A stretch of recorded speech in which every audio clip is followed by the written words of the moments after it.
Hey folks, just testing the sound. Let me know everything's happening good.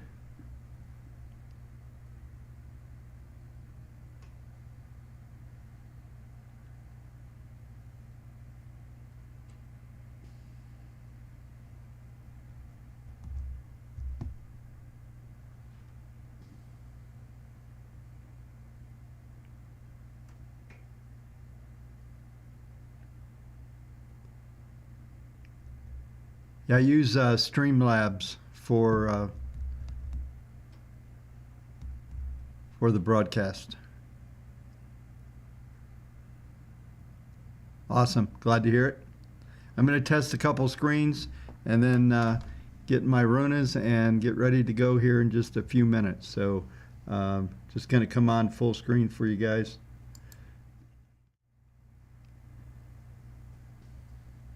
Got a lot to talk about today, for sure.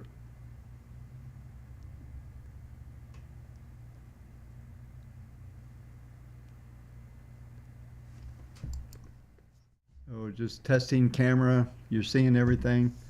Everything's good here. Just going through all the screens, making sure we have sound all the way through, right? Everybody's hearing. Every time I change, you keep hearing me, right?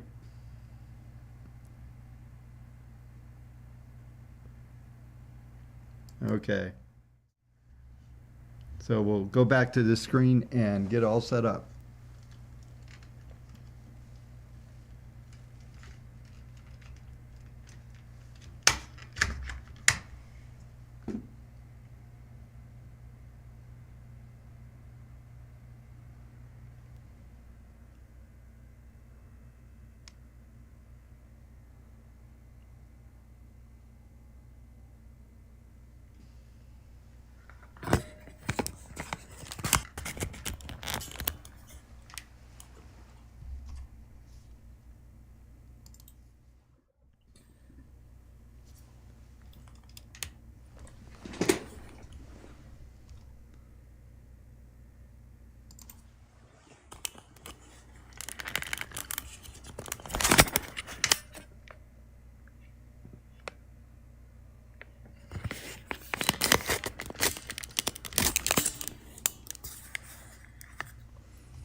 Hey everyone, still just getting a few things set up as we're getting into time to start. About 3 or 4 minutes, I should have everything ready to roll.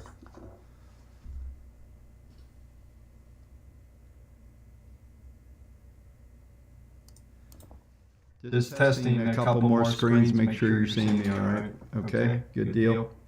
Looks like everything's working.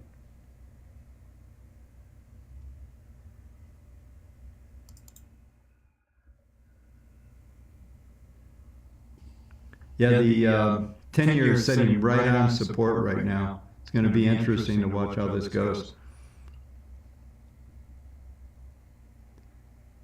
Oh, there's an echo on this. Is there an echo right now?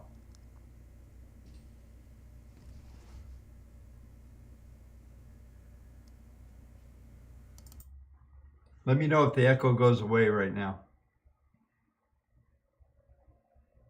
That's really weird.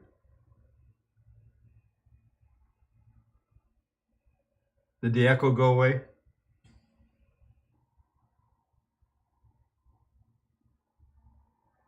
Awesome. Think I know what's going on.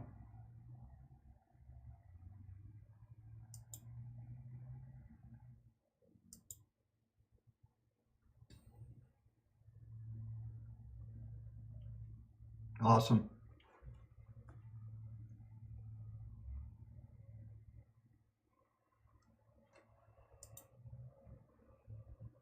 No echo on this screen, right?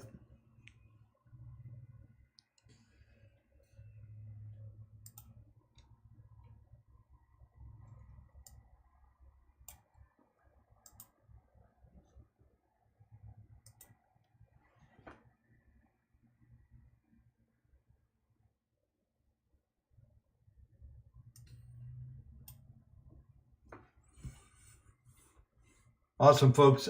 Give me about 2 minutes. We'll kick this thing off.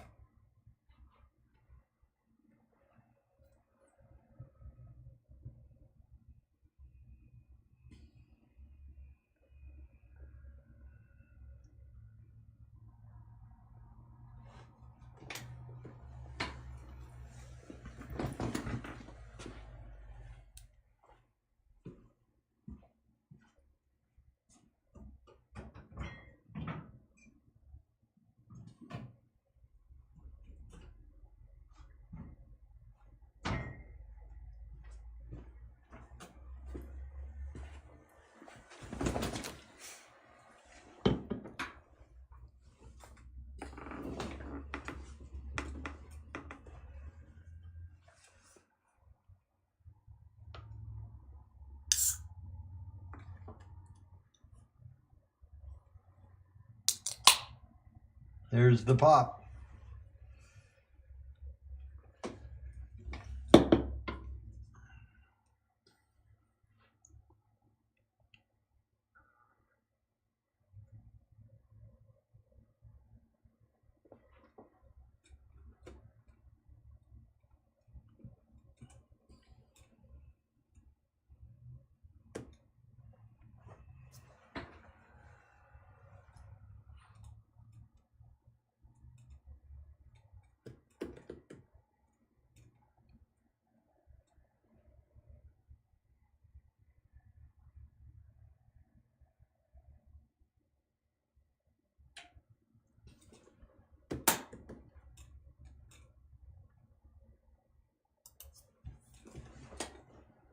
Okay, folks, it looks like we're good to go. I think I've still got the, yeah, we got the Runa. Got to have this little advertisement for Runa. This stuff is amazing if you haven't tried it. It's tea, no additives, no, all the good stuff in here. So lots of caffeine. This is like 5 espressos, just so you know. For sure 3. I think it's 3 espressos. So there you go. Anyway, a lot going on here today. It's fun. Actually, we're going to get to talk about bonds, and that's where I come from. I was a institutional bond trader for a lot of years, consulted banks for about 8 years in their proprietary trading room. So this is in my wheelhouse, what's going on here right now.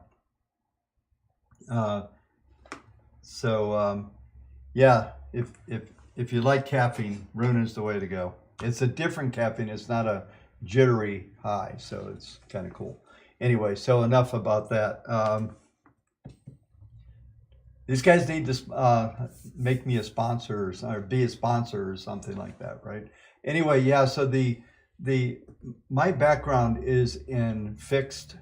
I was a fixed trader for a lot of years, from about 82, 83, all the way into 1998 for the most part. So a lot of years spent around the fixed world. And it was interesting because when I came into the crisis in we'll call it 07, 08, when the mortgage crisis happened, it was all about this. I called that thing so good it was insane, only because it was right into my wheelhouse. And I feel like where we are right now, once again, I'm there. I see people talking about the rates rolling over. They're not rolling over. Okay, this is a little downtick here. We'll go through the details here. But this inflation thing, I'm going to be focusing on talking about inflation. If you look back over the past several live streams, this is really kind of a long format for me to go into a lot of details that I don't.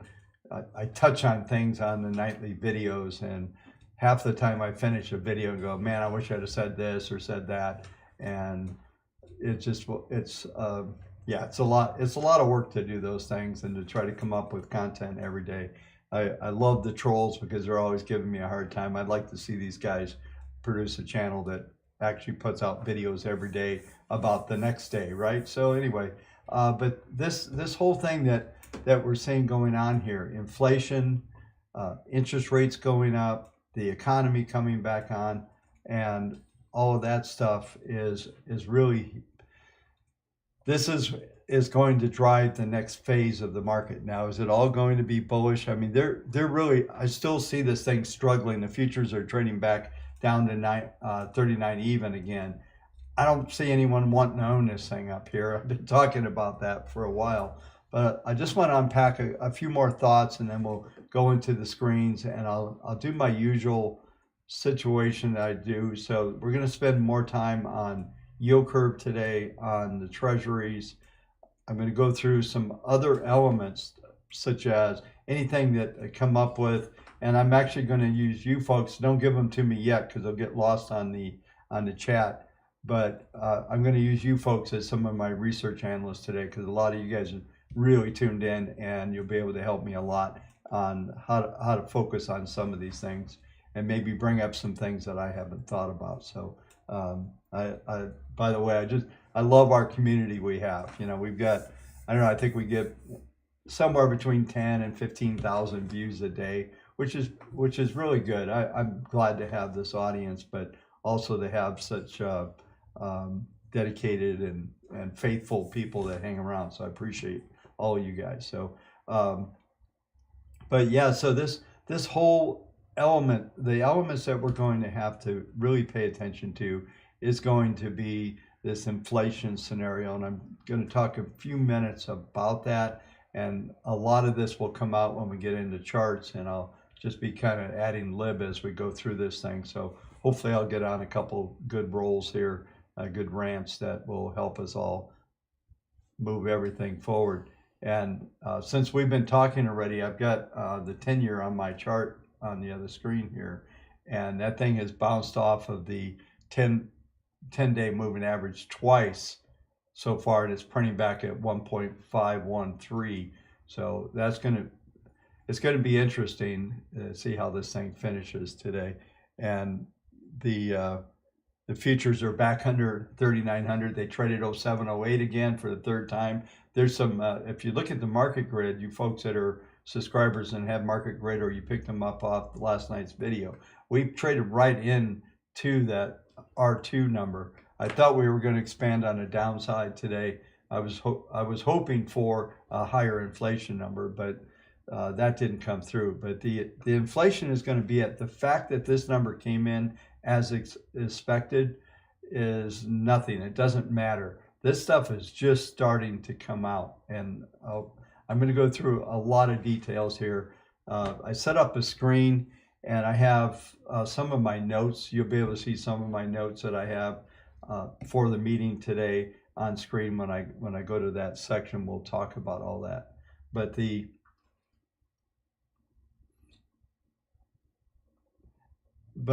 entire scenario, what's going on out here is huge. You know, I mentioned in last night's video, you know, when we get over to the screens, you'll see we're just not getting any kind of an acceleration here. This market does not want to go higher. The NASDAQ's still in a huge downtrend. Kathy Wood is still in trouble. She's not out of harm's way yet. A lot of these stocks out there that are rolling over aren't done, and we're in downtrends now. We're not in uptrends on a lot of stuff, and hopefully we'll be able to unpack all this today. So I'm just hoping that we can get some context. The 10 years now trading at 1.1516. So I think we move back above 1.2, maybe 1.5 by the end of the day. This thing moderates quite a bit. But the point of what I want to start to, I get on these themes. So you folks are still getting to know me. It's only been a year ago that a lot of you met me, when the YouTube channel started to get a lot of traction. And what you don't know about me is I get on these themes. There's a theme that will run for multiple months, and some of these themes are slow to come together, and all of a sudden 6 months later you go, oh shit, Bob was right. It's like I told you guys back in last July and August that this rotation to the small caps and mid caps were going to happen. It happened in a big way. I think rough numbers, I think the Russell right now is up almost 14% on the year, and NASDAQ's up like 1%. And so that was a huge trade. I know a lot of you have seen stuff on Twitter and different comments on the channel that that a lot of you caught that. So these themes start to come out. It doesn't look like they're going to unfold, but they do. This higher interest rate theme goes back to literally last September and November. I get more intense on that, talking about higher rates moving up toward the 1.6, 1.8 level. We've done that. And whether we stall here for a minute, when we go through the charts, you'll see this. There's still a lot of pressures that are going to keep pushing these yields higher. And that is going to have a mixed result. Some of it is going to be viewed to be positive because the economy is coming back on. Some will be demand. And if you recall, Janet Yellen told us last week that this is just demand. It has nothing to do with inflation. And I'm raising the BS. You guys saw my video on Monday night where I was looking at all the terminals, especially in Long Beach and in the LA Port Authority. Those guys are just, so backlogged, it's crazy. And you bring on more of the economy, it's just going to get worse. It's not going to get better. This is the beginning of this stuff. And everything, once systems like this get disrupted through the shutdowns last year, and then you see this thing start to come back, and you've got all types of things that get broken. Just a rhythm, like I'm going to hate next week because we switch our clocks on Saturday, right? You guys get to lose an hour's sleep. I have to change the hour that I do everything, my entire rhythm. I was joking the other day with a friend. I just got used to the time change that we had, in the fall. So here we are, trying to get ready for this one, and everything happens earlier. Instead of the market opens at 7:30 in the morning, it opens at 6:30. I go from living on the West Coast to the mountain time, so it's a real pain in the ass. But but what I'm talking about here is a rhythm, and the rhythm of everything happens, whether it's shipping channels, whatever. People just get into a rhythm. I'm a big rhythm guy. I do the same things very close to the same time every day.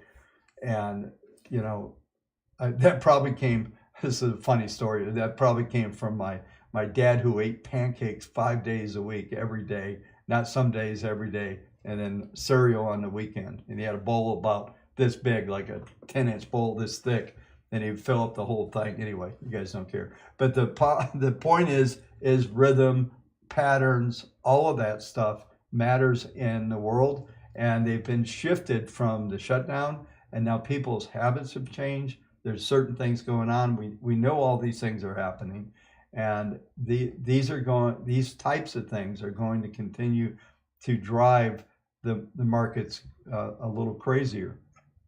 And I won't get into any conspiracy, any kind of theories that are going to be too crazy, but I'm super concerned about the activities. Thanks, Derek. Appreciate it, man. I'm super nervous about the activities of China and the potential of them moving into Taiwan and doing some crazy stuff there.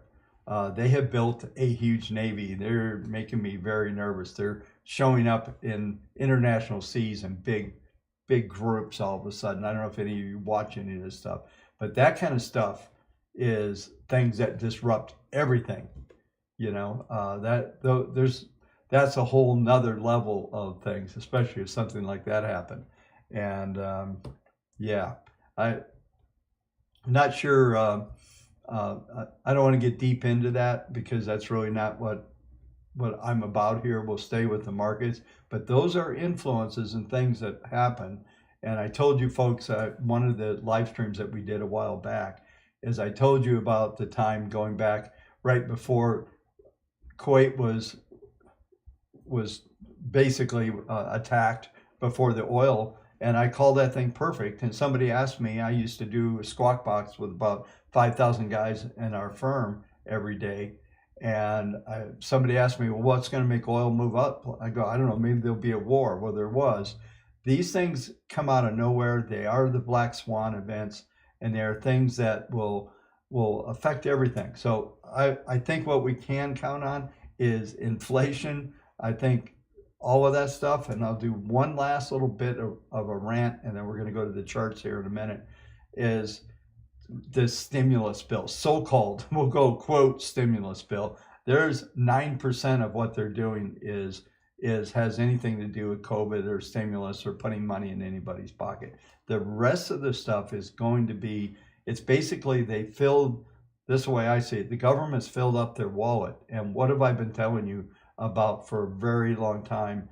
And going back probably April of 2020, I've been talking about this, is that you have to have the monetary side with the Fed spending money, and then you have to have, the Fed creating money and buying the debt and doing all the things they're doing. And then the fiscal side or the government side has to spend money. So it's monetary and fiscal have to work together. Well, now they got Janet Yellen in there, fairy godmother, as I have nicknamed her. And all of these things continue to stack up, and the team is in place now, finally. There was not a good team before with the Trump administration working with the Fed on that same level. They were doing things, but it was much different. Now they got Janet Yellen all in, do stimulus, go big. Well, they did stimulus, but they have a full wallet of money to spend. So they're going to keep pumping money in those areas that, if you look at all the pet programs that are in there, that's where money's going to go. One other mention, and I talked about this in the video last night, is what I was talking about is that, you're seeing the energy blow up too. And that's another, basically inflation type trade, but it's also markets coming back online and all of that stuff. And I pointed that out I think it was last November and December. I started talking about two particular sectors, was energy and the financial sectors. As these rates were going to go up, that was my anticipation, that those were going to be the areas that you'd want to be playing in. And that's been, with no doubt, that's been one of the big areas to be involved in. So, okay, so I think it's time. I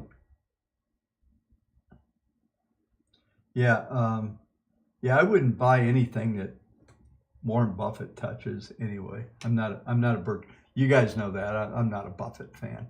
That guy's an idiot. I'm sorry. I know he's rich. I know he's been successful, but he made his money when America was growing. That guy hasn't done anything really for the other things. So, yeah, thanks, Jay. I don't charge anything for this stuff. This is just my time. And it is, like I tell everybody, the people that super chat, thank you for that. But, you're doing yourself, this is a sales pitch, but you're doing yourself a disservice by not at least taking a shot at the software, because I showed you, if you just have some ideas, this thing will track it. By the way, it bought GME back at 120 again. So, somebody was tweeting earlier that I think it printed 320 or something on the high today. It's another crazy day. It's probably spiking out here, but we'll go through all this stuff. So let's get to the charts and start talking about some good stuff here. Okay, thanks for listening. So I don't want to start with treasuries. They're on the screen. I'm going to show the treasuries at the moment, but I'm going to go through and do the things I normally do here. Is I'm going to actually I'm going to go through and do the indexes. And then in the middle, I'm going to do a big inflation trade. We're going to go through the rates and everything that I'm going to really get into detail on that. So we're probably looking at me going on for about an hour and a half, maybe 2 hours. And it's good to, as I've told you folks all the time, this is me doing my analysis with you. That I do a lot of in-depth stuff. I really enjoy these live streams because it gives me a time that I can focus on nothing but the markets for 3 hours. So it's sort of like a 3-hour airplane flight, right? So you got to have water and Naruna. So let's go and take a look at some of these indexes and see what's going on. We're going to start with the futures here, and you know we're already down to 38.96. We printed the high is 1150, and let me just bring up a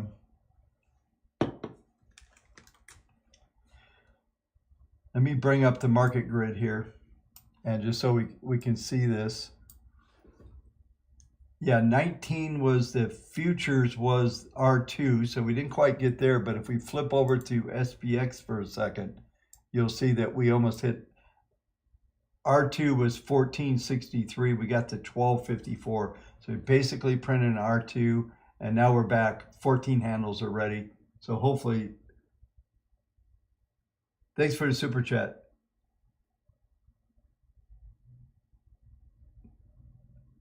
Yeah, there is. Yeah, I'll cover that in a minute. Thanks. What is it? The MERS 07. Yeah, I will. I'll definitely cover that. And I'll talk to you about that in a minute. If I don't, just ping me as I go on this stuff. I want to focus on the markets at the moment. But as we look at SPX, this is critical. And as I talked about yesterday, we did this yesterday where we spiked up and we came back underneath the 21 period moving average. Now 21 period moving average, look at these PPMs down here. Let me go off screen so you can see that. Is the PPMs are not, there's no acceleration. In fact, they're turning down on a 0.64 day. We're just climbing into that upper end of that trading range I've been talking about, between 38.30 and 39.30. It's kind of around numbers. And this is really I guess the reality of what's going on is there is no trend right now. Where you see the grid, it's all zigzag. I call this a caterpillar formation. I always tease you guys. Someday I'm going to show you. I'm going to do a whole maybe live show just on market grid to show you what the power of this thing is. But we see it's a great pattern recognition tool. Yeah, wow. So I never wonder how that converts. I suspect, Jack, that's rubles there. Yeah, so I will. Yeah, thanks, Chris. I appreciate the super chats. I really do. All of you guys, I'm going to stay on this market, so remind me of your questions earlier in a little bit here when I get to a break, okay? Because I want to cover some of these questions, but it's just not, it's going to interrupt the flow of what I'm doing here. So, but this entire pattern is absolutely sideways here and nothing there. So let's go over. We're on SPX. Let's go over to the weekly, and the weekly patterns are the same thing. We're trading up. The R2 was 39.07, and I talk a lot about this. I'm going to zoom in on this chart here, and I just want you to see I think maybe I got a better zoom here. One sec. No, that's a good one. So what you see here is this 10-week moving average coming through here at the 38.43 level. That is what I call your demand line. That is the primary trend line on a weekly basis right now. The PPMs are up at 0.38, so that is a positive enough trend to carry this market through here. So you're going to spike a little below, a little above, but you're following that trajectory of that trend is still up on an intermediate basis. And I talk about a lot about this on from the database viewpoint, especially on our intermediate database, is still telling you there's an underlying trend to the upside. On the short-term database, it's neutral, which reflects exactly what I'm talking about on the daily charts here.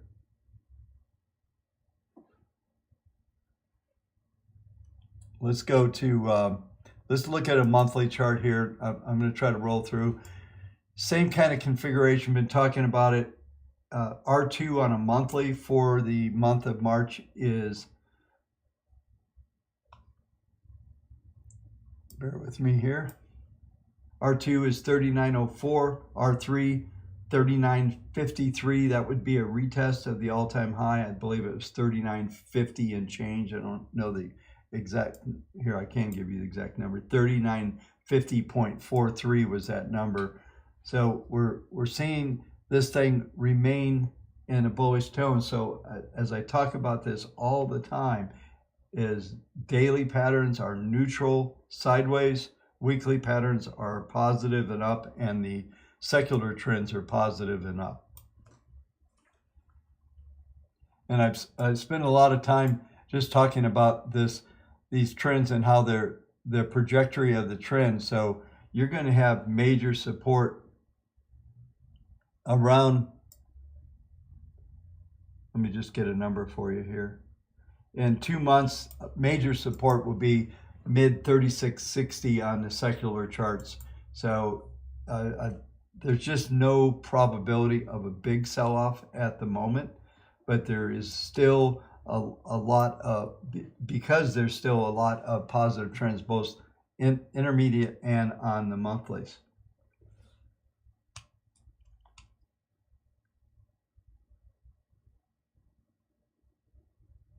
Yeah, Shooter, what are my many mistakes? What a, why don't you go somewhere else if that's all you got to say, right? They're not mistakes. You see, I gotta address this, folks. This is, yeah. Shooter, I want you to look me in the eye. I want to look you in the eye when I tell you this. What I do every day on this channel is I look for the next day what the markets are likely to do. They're all probabilities. They're not mistakes. You're the one making the mistakes, right? All I'm doing is doing analysis and putting that out there. If you want to really call me out, get my software and then make some money, okay? But what I do every day here and every live stream, everything I do is based on probabilities and what I see for the next day. Is it perfect? No. I mean, you make calls and it's all based on probabilities. That's why my channel has a 98.2% thumbs up versus like for the history of it on over almost 3 million views. So I'm sorry you feel that way and you got nothing better to do to try to troll on the line. But that's what I'm doing here. So it's all good. So anyway, I got to say it, folks. I'm sorry. These guys come out. I just can't handle it. They're anyway, enough. Got more time than you deserved. But these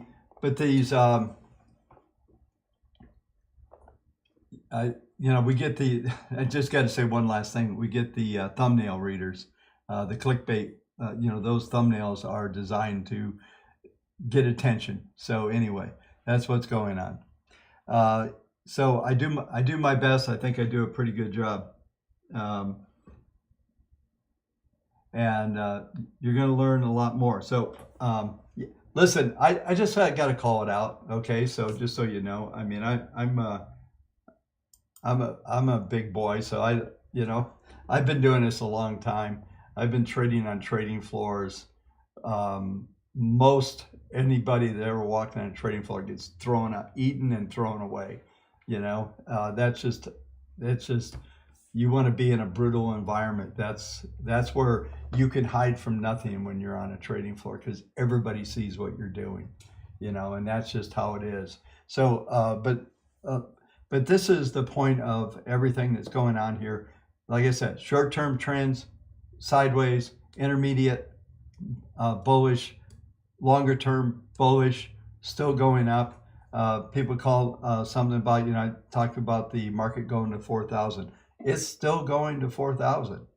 It's just not a straight line. And so, it doesn't have to go there. And I don't have the power of the roaring kitty.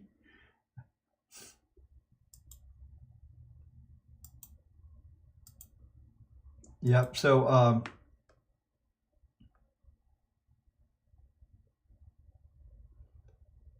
okay, just looking. Okay, so let's do Russell next, because we always cover that. But let's go to the Russell, who is the top performer of the day right now, up 39 handles. And I'm going to back up and go through the same scale where we go bottom up, and we'll talk about what's going on as far as the short, intermediate, and long-term trends go. This will take me just a minute to get through this. So let's go ahead and go through the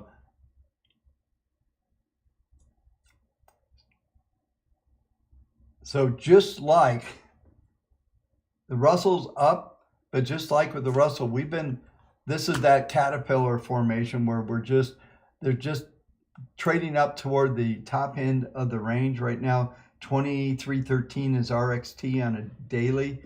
Today's high was 2299, just above R3. So we're trading up at the extremes for the day, and I don't expect it to do much more today. It's probably peaked out. We're looking at 2 hours to go in trade, so that's not likely that we're going to see another surge. It's certainly possible. I talked about the stampede trades, and that's what's happening. There's a lot of new players in the markets, and you get these waves after waves of buying. And so we're still struggling here on the S&P. My focus has always been on the S&P for the most part, but I did see, as I talked to you folks about on the channel for a while, is that I did see this small cap, mid cap thing coming. We're going to go through the spreads right after this, go back to the NASDAQ, and then we'll move down the trail. And we're going to go into the interest rates and talk a lot about what's going there with the 10-year and go through the inflation trade and all that stuff.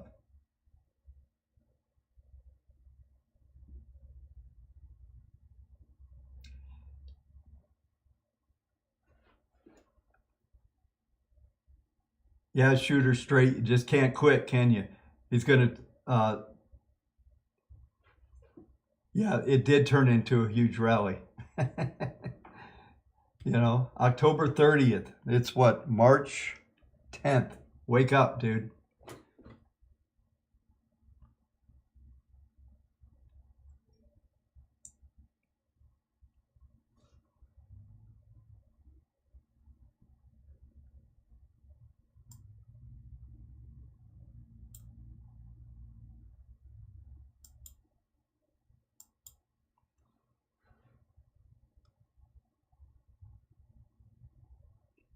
One second here. Just got it.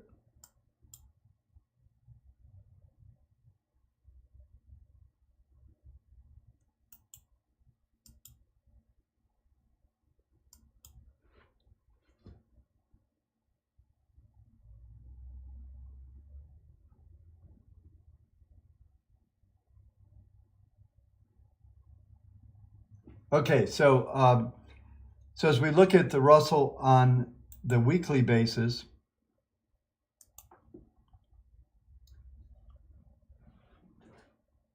you see we are seeing the PPMs are still way positive. This is the same scenario across the board as far as it goes. PPM 1 is turning back up, 1.43 on the upside is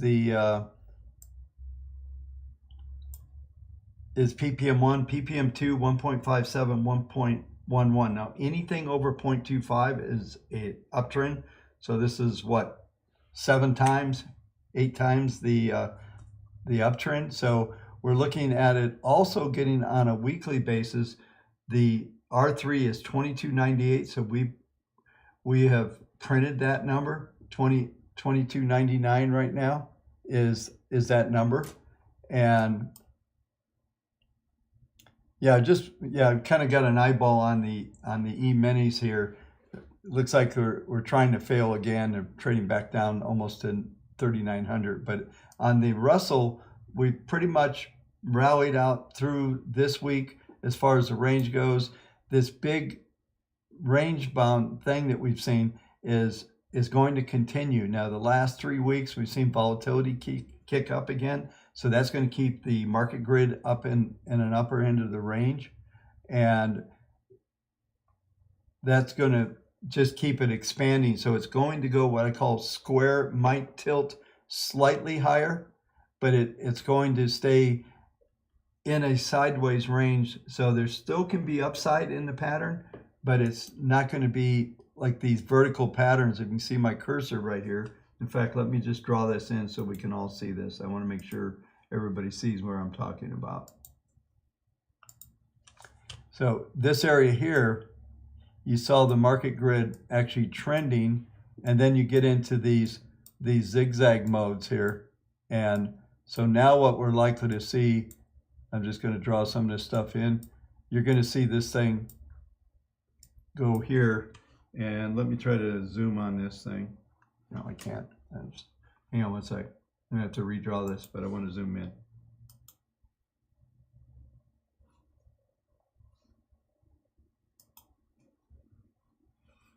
All right, so let me draw that in one more time just so we get this down, because I think this is important to understand what's going on with the Russell here. Like I said, we've got this trending area here, and then we start to get into these zigzag modes. And when we get into that, those are usually times where we're going to get, this is a weekly chart. So this is probably going to turn up just slightly, and the range is going to expand a little bit. When this comes out on Sunday night, this will be an expanded grid, but we're likely to stay within that grid. So the markets are going to continue to grind. Now we're looking, like I said here, PPM1 is trying to get back through its first and second derivative. PPM2 held its second derivative, and PPM3 is also cut through its first derivative on the downside, but this is not very concerning. This thing is probably just going to go into the sideways zones. And I've talked a lot about this, and this goes to the weekly charts here, and this goes back to April of last year. These are what I call the momentum. I always talk to you about the momentum precedes the market. So you get the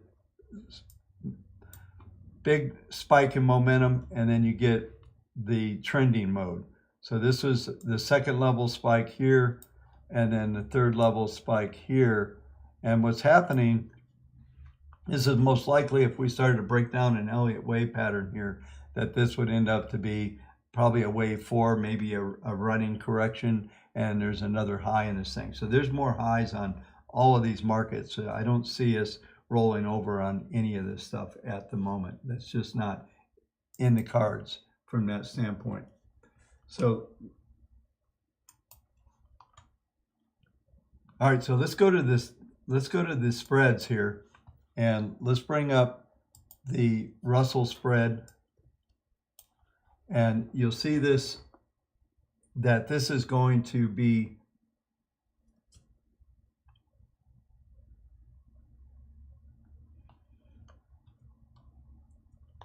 continuing to move up. This is the daily chart here. If we look at the weekly,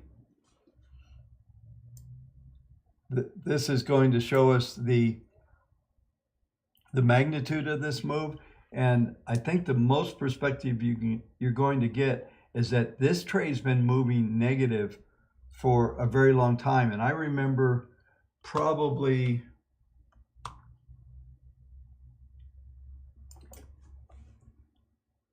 I'm going to go on that I remember maybe 6 months ago, maybe, yeah, around after the crash in 2020 started, that people were pointing to this spread, saying this is why the market's going to zero. The Ray Dalio's calling for depressions. I saw the guy like doubles down now. He's becoming Harry Dent, right? Because he just keeps getting more and more negative. Now we're worse than we were in 29, but we're not, because these guys are printing money. If they would have done, the history of the planet would have been different if they would have had the ability which to have digital currency out there. And that's really all they're doing with the Federal Reserve. They're not actually printing more dollars for circulation. So the point is that what we're seeing here is this is part of that structure. I want to show you a monthly graph here. I think when you see this, you'll understand what I'm talking about. And let me get off screen so I don't get in the way here. Is now what you see, and going to draw in some things I think will help with the perspective here, is that this right here, I'll do my best to draw this straight here. Not quite, I think it was 06. So right at the peak, this peak right here was 06, okay? This trend has been down since 06, right? So even if you were a trend line guy, which I am not, you got a ways to go even to get to, maybe depending on where you draw a trend, you've got a ways to go. You finally have maybe broken this little trend. I don't like trend lines, it's too subjective, but most likely if I put some moving averages on this chart, we would see, like this is a monthly graph, that the 40 period moving average is probably somewhere around here, around 20 on the spread. So there's a long ways to go. And this is literally a 14-year long trend that's been going on in these markets from the standpoint of the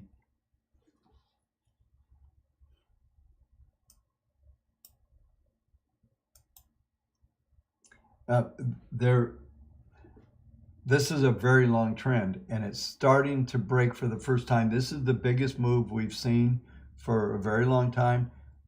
I'm still expecting to see it move a little higher, then finally start to see some consolidation. And what that might mean is that some of these markets are going to hit their peaks. Maybe there'll be another interim high, and then we'll start to see this spread start to consolidate. But I'm going to go backwards again here for a minute.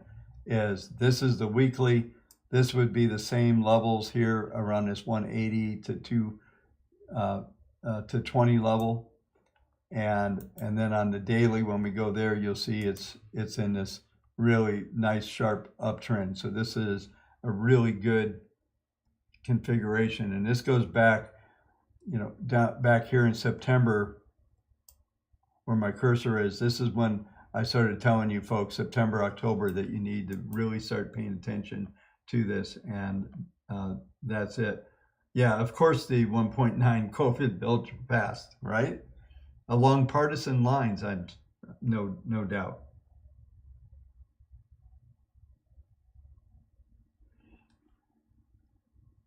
Yeah, typical stranger is in the channel. Under understanding my process, there's a number of videos that you can actually find there. So you can get a lot and all that. So anyway,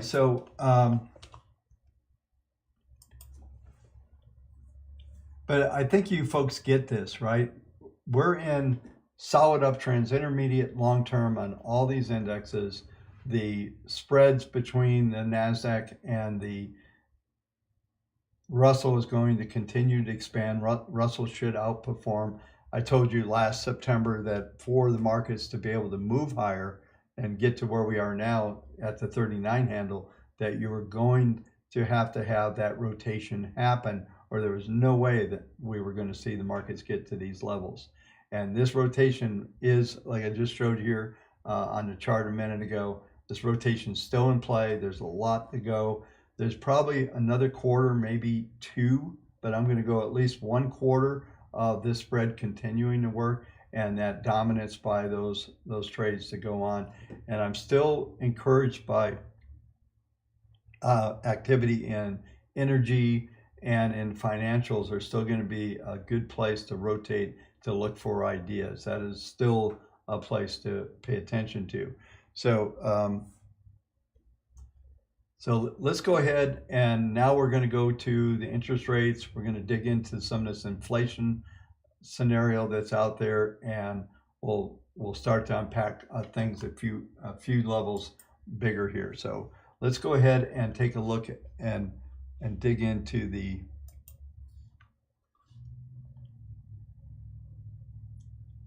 see, we're back at 07 on, we're just waffling on the futures between 07, 08 and trading down to 98, about a 10 handle swing. So it's going to be interesting to see who wins this battle today. So let's go ahead and take a look at, let's start to dig into the 10-year.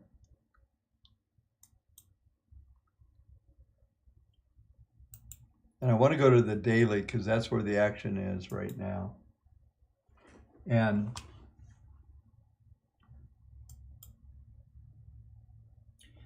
so I've got some notes here. I don't expect you folks to be able to read my scribble, but I'm still looking for a min 198.205 on the right here on the min right here at 198. That's going to be the number 198.205. This trend is still very much intact. This is daily. We'll go through the weekly here in a minute. The issues that we have here is the reopen trade coming on, more demand. So that's going to keep rates going higher to a point. And if nothing, it's going to keep a decent sell. There's going to generate a lot of selling. This is a yield chart. So this means that bonds are declining. Now we are going to hit a point. Maybe we can even pull back into the 21 period moving average. We're starting to see the PPMs roll over a little bit, but this is right where we are right now is a pretty critical point. We're printing 1.153. The low today, 1.506. The 10 period moving average, let me bring that over on screen so you can see it, is the low we'll just call it 1506, but 1.0506. If we look down at the fast average, which is the 10, 1.507, and it has a ppm of 0.83. So there was only about a 10% probability to close under that number today. I suspect that the grid will stay in the grid for tomorrow, which would put us up somewhere. This is not the grid for tomorrow. It is probably going to slope down just a bit. And we also are seeing volatility kick up a little bit in the last 3 sessions. We had a very narrow session, 2 narrow sessions, and then a wider session today. And, you know, I saw a lot of these stories out there that Japan was going to save us. They were going to be the big bid because there's 1.1% yield in there. Well, that's the way it's been for like 20 years. But, you know, whether they came in and bought some securities or not, we just passed. I don't know, some you guys are paying attention, I know you are, is that we just passed a 1.9 trillion spending bill. So it's probably going to need to be financed at some stage, right?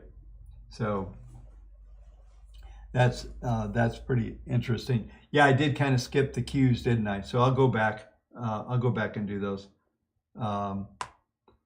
Apologize for that. I was just so anxious to get to this 10-year scenario. The other thing is we're going to have the logistics are going to stay very tight as the economy comes back on. These issues with shipping and commerce in general is not going to go away. I believe that shipping cost is going to start to play in. I know, I think it was Peloton actually spent $100 million putting bicycles on airplanes just to try to free up their backlog. They spent a bunch of money, and I do believe they raised their prices recently too. Imagine that, because it costs 30 times the cost of shipping on a boat versus whatever. And some of those big cargo boats, they're sitting out in sea waiting to get into they've got to get into the harbor so they can get unloaded, and after that they've got to get loaded on trucks and trains, and so we're looking at multiple weeks of delays on a lot of this stuff. They are putting food and perishables through first, so that's got to be a logistics nightmare trying to get that stuff off. And the exports going out are minimal, and I think there's multiple reasons for that, but at the moment that is the way that it's going. So yeah, so maybe, Christoph, I think you're gonna yeah, I'm not sure that's true. That 1.6 is already funded, but maybe it is. That's okay. It's funded. How did it get funded? Did they create, we won't go there right now, but it's not deflationary what they're doing. There's, if they are funding this, then there's more dollars, and it's amazing that the dollar's been as strong as it has been recently, and I'm going to cover that once we get through here. But the bottom line is that we're seeing this come down into major support on the 10-year right now. So let's go to the weeklies and look at what's really going on in the trends. And this is something I believe we're going to see. This is the 198 that I was talking about in the opening comments. This is the 200-week moving average. We are heading there. I remember talking about crude oil getting up to its 200-week moving average, seemed pretty far-fetched at 65, 67. But yeah. So, but the bottom line is this thing is in a huge trend. We're looking at 4.96 on ppm1, ppm2 3.37, 1.77. So we could actually work the grid on a weekly basis. It takes us down. The extreme is 134, on the upside is 176. So we could look at, we did get an RXT sell a couple weeks ago, I believe. Yeah, we did, barely. And we did manage to print up last week. So we still got one, maybe this week and one more week of sideways into this grid range. And then this 10 period moving average is at 1.26.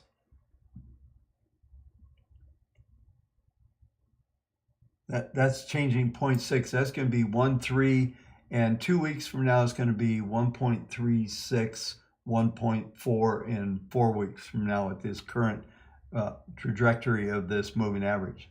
It's definitely going to be moving up quite a bit over the next 4 weeks. So that's going to be your support line. So whatever you get, once you get to that level, then you're going to see the potential for the market to challenge the highs of this range, which I believe was 162.6. We actually printed 161.4 or 1.614. We printed 1.626, and this week we did 1.6, so to 1.506. So we basically have this 10 basis points on this thing.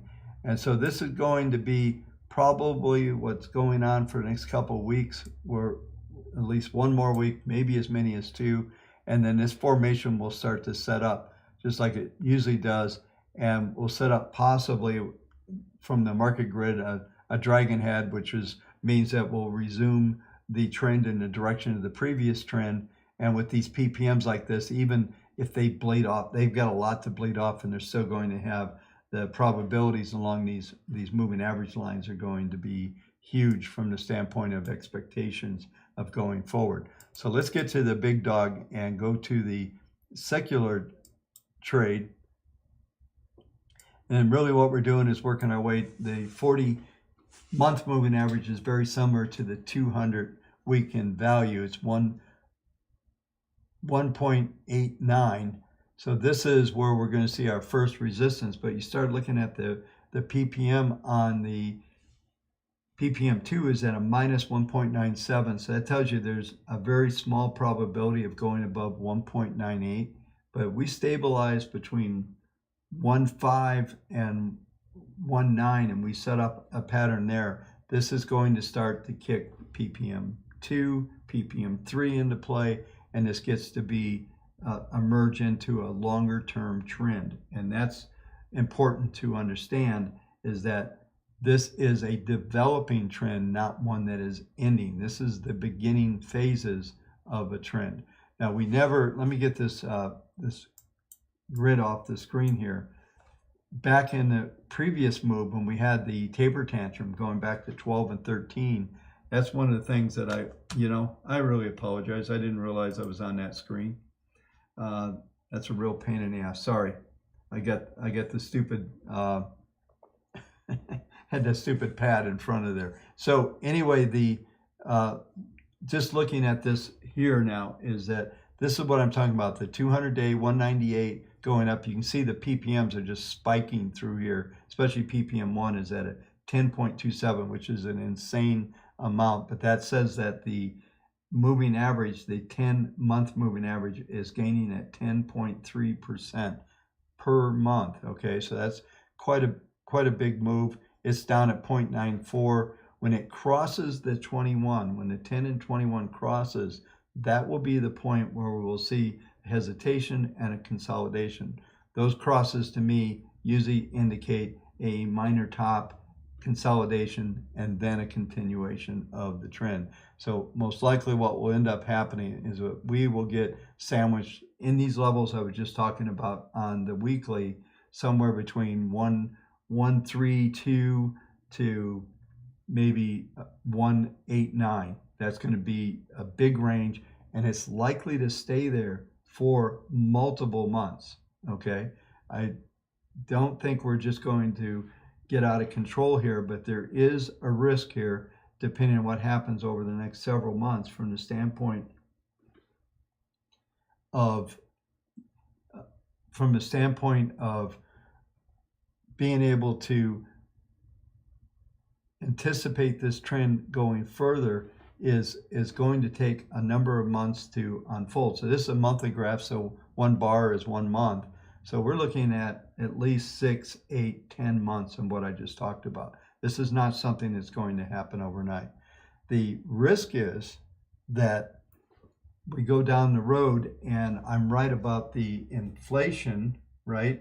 So I end up being right about the inflation, the channels that are coming out there as far as the markets go, and we're looking at inflation kicking up, whether it's because of demand, whatever it is, stimulus, too much money, concerns by market participants, whatever comes into market sentiment, then we start to see inflation maybe tick up over 2%. We've been running 1.7, so we get over 2%, and then maybe coming down the road in all this scenario I'm painting is that maybe we print a 3% number, or maybe even a 3.5% inflation. And I don't think that would happen until 22 would be the minimum, first quarter, second quarter 22. So we're talking long-term thoughts here, but markets are going to start to look forward as we get going. And I talked about this increase in yields causes everything, discount rates, everything that you're assuming on cost is going to change substantially, whether it's commercial real estate, no matter what it is, everything's going to be changed in the pricing models and expectations by market participants. So when we go and look at the trend here, this is the beginning trend. I'm just going to move this over a bit just so I can draw in just a couple things quickly just to finish this part off. And I apologize for going backwards. I'm going to go back to the NASDAQ because I didn't cover that. I don't know how I missed that, but I apologize. So in this pattern that we're seeing here, this was the taper tantrum over here. Okay, this range over on the left, that was your taper tantrum going back in 16, and this was the continuation of it, right?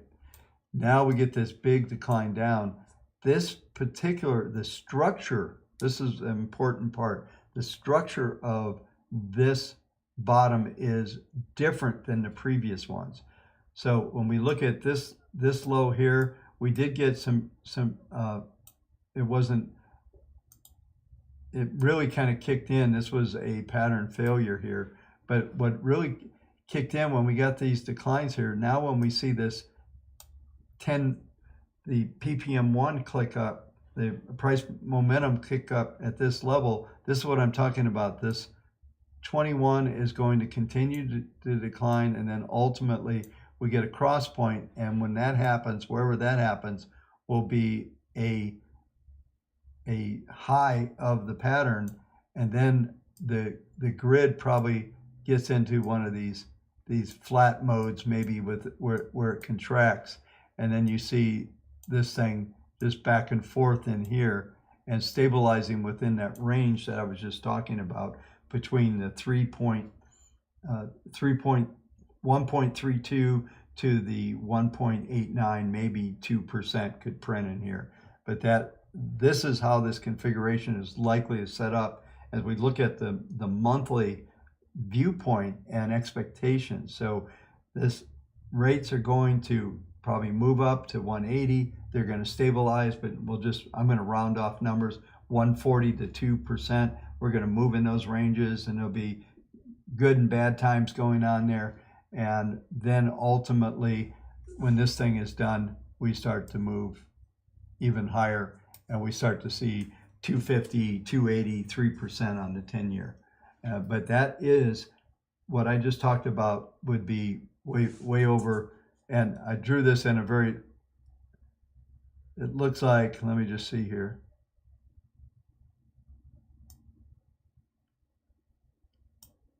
And this is roughly, not exactly, roughly this would be 22 in this range here. So this stuff wouldn't start to happen until beyond this line here.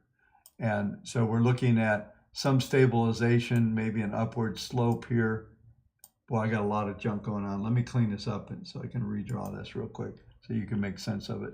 Let's go ahead and try to put that on this scale. Let's try to put 22 out there the best we can. Maybe I can draw this a little better to scale, because this is the important thing.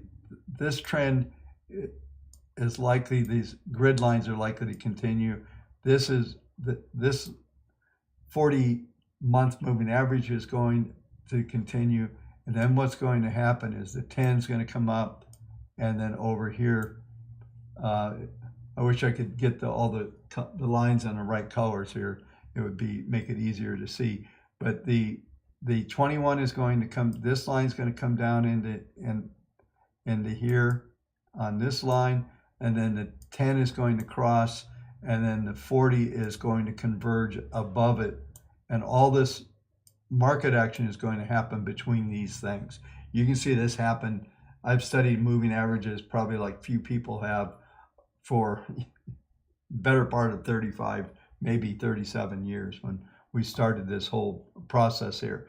So this is on a long-term chart. When you start to look at it, these are how these things look like. You can see, here's a good example right here.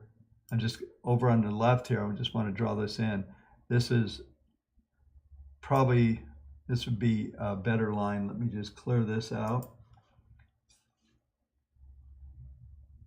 So probably July of 16, roughly in here. And then if we go to July of 17, this was a year of action. These are monthly. So you're looking at this trend staying inside of a grid like this, and then once that was done, it went to the next level. Same thing here. Stay within the grid. Moving averages cross, all that stuff happens I just talked about, and then ultimately you get a move higher. And this is like watching paint dry. Okay, these are monthly bars, so this is something I'll be talking about for a while. And the thing that's going to drive all of this, in my opinion, is going to be a number of factors that are going to come into play. So I remember, I've been around a long time, but going back to 08 and 09, every story, 9, 10, 11, you name it, everything was talking about all the money that was spent on recovering the economy then was going to cause this big inflationary spike. Well, we didn't get that. We got a deflationary spike. We got, all types of innovation and efficiencies coming in. If you, that was one of my themes in 2010, was all about basically automation and efficiencies coming into all types of industries. That was the big theme from 2010 through maybe 13, 14 into that range. And so these things happen over years. And this is what I was talking about on my opening comments, is that I'm going to talk about things and they're going to take a while to unfold. And for the most part, I've been really good at foreseeing these different economic events and how they play out over time. And it comes through what I talk a lot about, is doing a reverse analysis. Otherwise, if the charts are telling me this, how does it set up an economy? What things have to happen? What can make that happen? I ask that question a lot. And I'm planning on, so somebody's asked me, I don't know if they're talking to somebody, but they didn't know options. I'm actually a former market maker on the options exchange. But anyway, we not really an options channel. It's we do more portfolio management. That's what we do here, and do an analysis of these trends here. But the point of all this is that what we're going to see is going to start to unfold. Economy coming back online. The plan is they're going to get everybody vaccinated on the planet, right? And life's going to go back to normal and all that stuff. And then rates and everything will come back to normal. Because if you think about it, they haven't been normal for a long time. And the problem that we get into, and everybody knows this problem, is we've amassed so much debt across the board, right?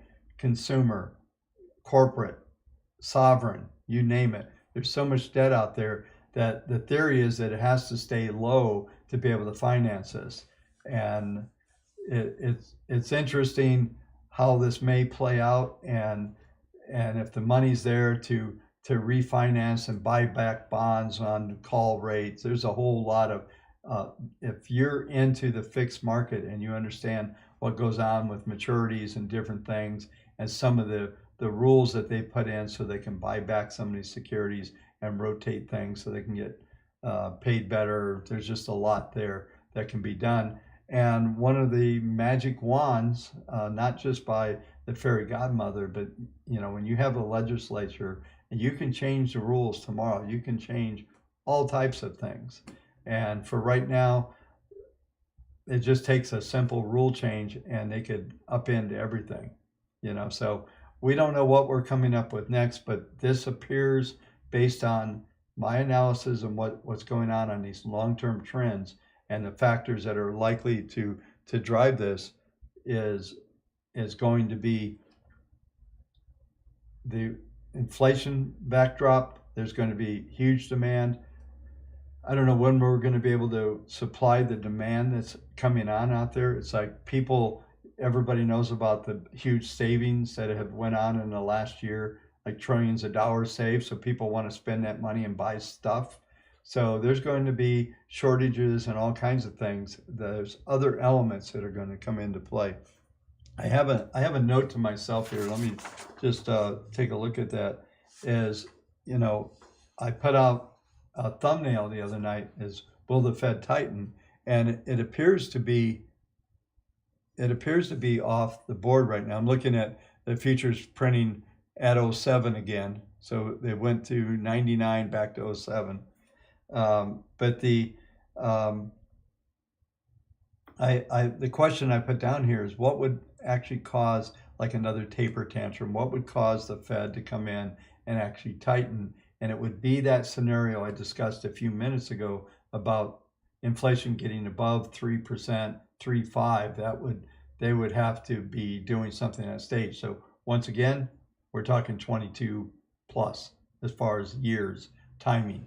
We're looking at least a year plus before we'd even have that come into play, unless there's some big spike in inflation, and inflation expectations can also play into the market sentiment. So I think I'm done with that. So let's go. I'm going to go back, and I didn't cover the NASDAQ earlier, so I want to go back and cover that. I apologize. So let's go NASDAQ futures, which are negative on the session right now.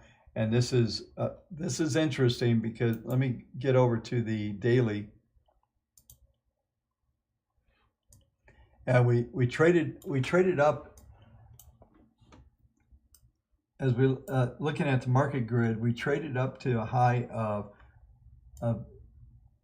12,993. I mentioned in last night's comment we could see a 13,000 handle. R2 was 13,040. We almost got there. We stalled out. The low was 12,703, which was S1. That was actually printed when I was doing the video last night. And then we're looking right now with this thing being at 12,779. So we're moving back towards that low of the session, if you will.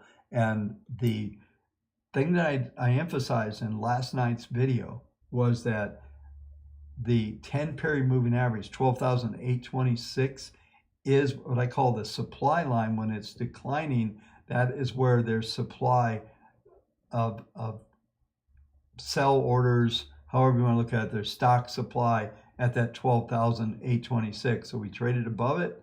Now we're back below it, and I suspect we're going to stay below it. This is the daily, and I talked about last night, which of possibly getting like a 3-3-3 pattern. And now, you know, if the S&P can close higher today, that's going to have a different pattern. This NASDAQ is running on a whole different clock right now, but the pattern still looks like we're going to be in this grid. I talked about these volatility spikes here in the market grid, and the top end of the grid may come into play again, because that'll put us back at the 21 and 40 period moving average, 13,190, 13,216. They're almost exactly the same. They're actually crossing over right now. And so that is going to be the extreme upside for this market. Even if we manage to get traction, get a couple more days rally, that's going to be the point where you probably see another little sell-off come into that, as far as that one goes.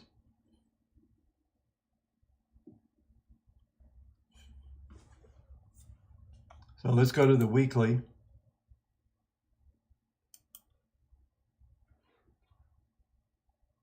And the weekly, and this is often happens, as you'll have on a short-term chart, you'll have a downtrend. And this goes to what I talked about in the S&P in a few minutes, is that a few minutes ago, was that you have basically neutral phase on a daily, and then uptrends weekly, monthly. So intermediate secular trends still strongly up.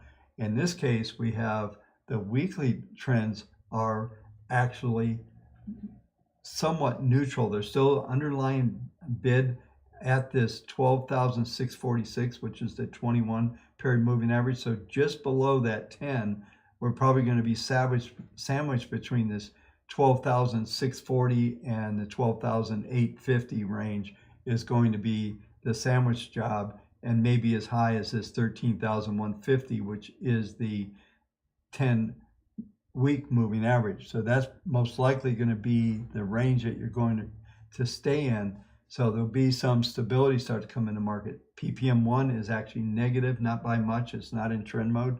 It's basically neutral. PPM2 and 3 still in a uptrend, or suggesting that the intermediate uptrend is in place. And that goes to play with everything that I talk about from the standpoint of looking at our models. I'm going to flash over there for a second just to show you that right now on this screen here. Let me zoom in on this one sec. If we just go over to this section here, you're going to see that the symbols are 76%. So there's 12,482 symbols that are in uptrends and that are trending that have open positions on our models. And so that is definitely a driver in the market. It goes along with the analysis. I'm going to go back to the trade station and the charts here. But what we're going to see here on this is that this uptrend is still in place. It's still moving along that demand line, and that is going to continue to be the primary support line in this market. So it's simple. I know a lot of you use weighted and exponential averages, all that. I just use simple, and the simple average is going to be your best support line, 12,646. You should be able to play off of that. The only thing that would change that if it drops under 0.25, the ppm. So if you watch one of my nightly videos and ppm 1 drops below 0.25, then that would suggest that this thing is most likely going to take out that 12,646 or 21. I suspect that the 21 would drop below 0.20, maybe 0.15.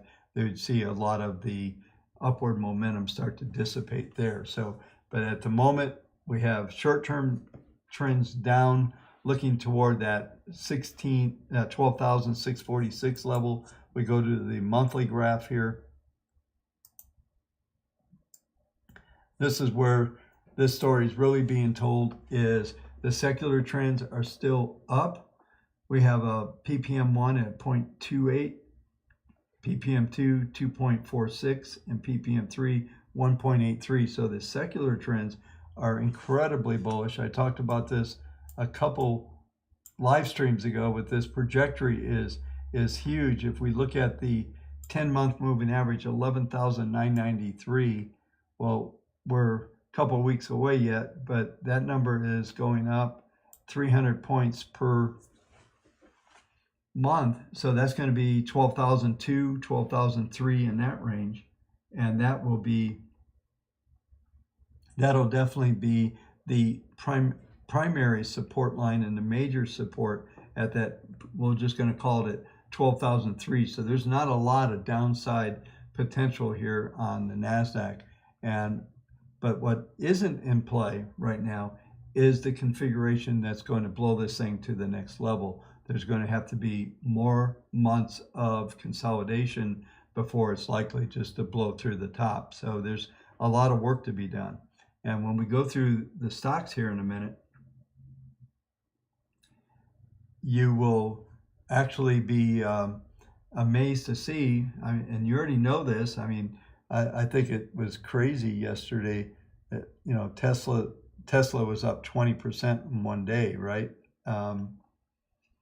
But when you start looking at these charts, even though that happened, you look at these charts, and we'll go through them in a minute, all these trends are broken.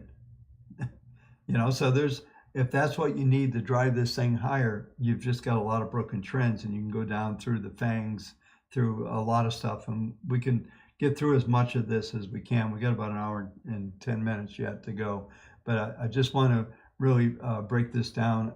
Sorry, I had to backtrack a little bit. We're going to go from NASDAQ over to the Dow next, and I talked about a lot of the pressures that are going on in the inflation edge. It's interesting that we have.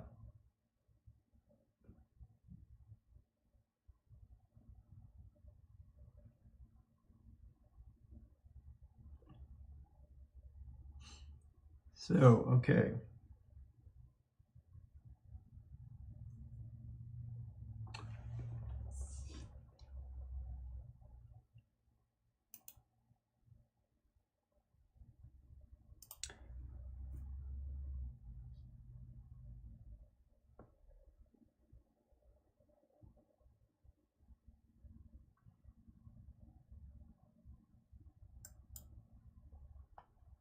So let's go to the Dow. We'll start here with the daily. And what I want you to see here is that this move up in the dollar has moved very close to the 200-day moving average. There's been a number of patterns over the past several months. I thought we were going to be able to move up to that level, but it's declining pretty good. We're at 92.86 is that average right now. And if we look at the reversal that we got yesterday, we're seeing some follow through, most likely heading toward probably an S2, 91.66, maybe 91.51. This market grid that you see here should stabilize from that standpoint. I'll draw in a couple things here that I think are important to understand, and there's a couple things that have happened in the dollar which is interesting, which leads me to believe that the interest rates are going to continue to go up as well, or at least stay stable. So let's go to, so this is what I want to do is draw in some of these expectations here.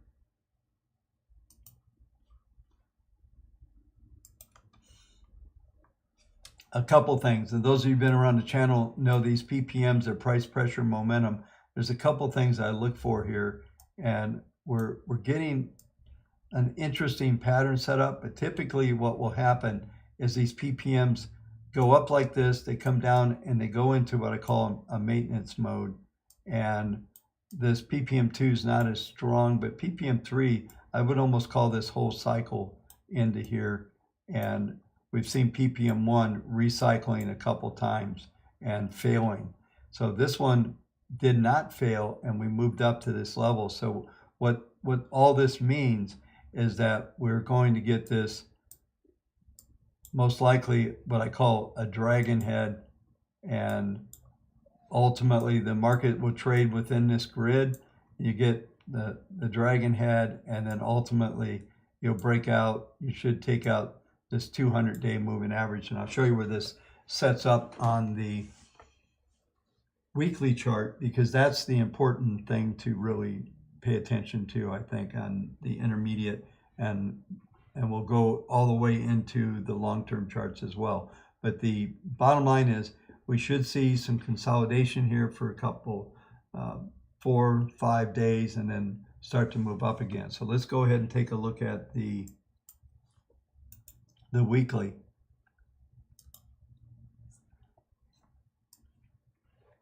And you see that 200-day and the 40-week moving average usually align themselves pretty good.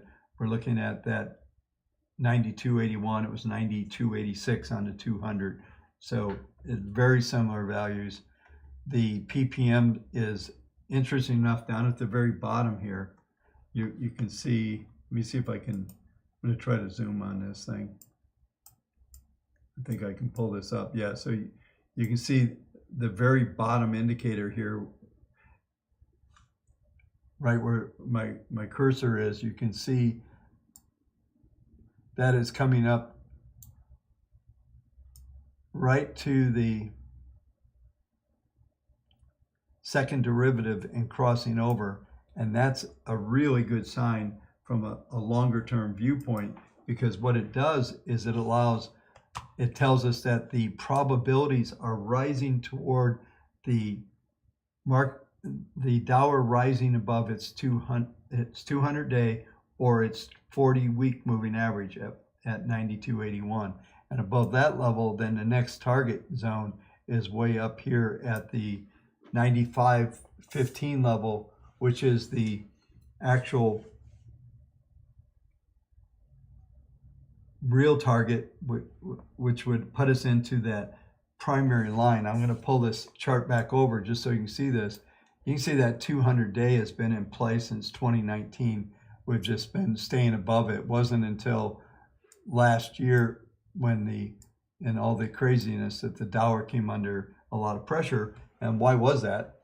Well, that was because of all the new dollars that were created by the Federal Reserve and all the funding and all the things that went on. So even though all that's occurred now, we're probably still going to seek back to get back to that 95 level on the Dow. And I usually follow this up with going to gold, and that doesn't say a lot of positive for gold, but I do believe that gold's going to hit a value bottom before the Dow affects it to put it at any extreme. I think there'll be some equalization. We'll talk about that in just a minute. Yeah, so ES now 39.11.50 trading. Let me go to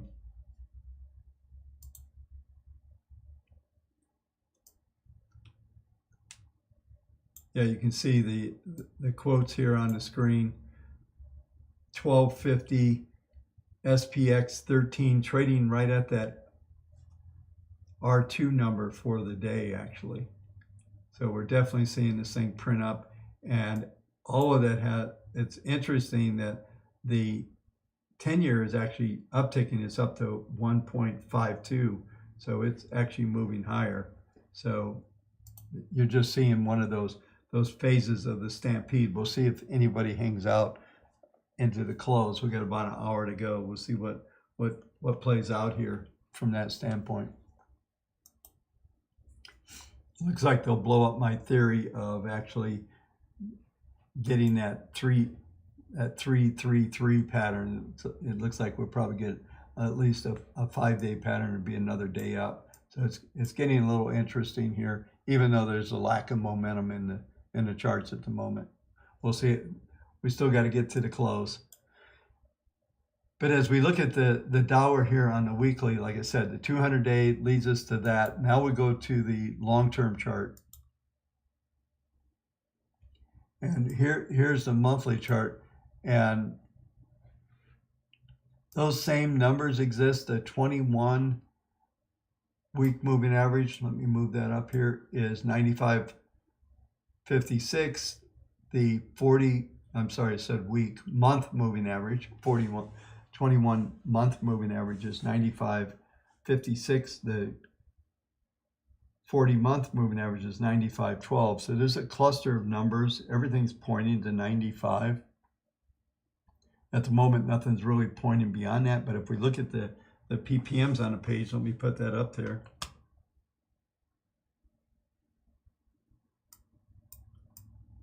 Put these 3 PPMs on here.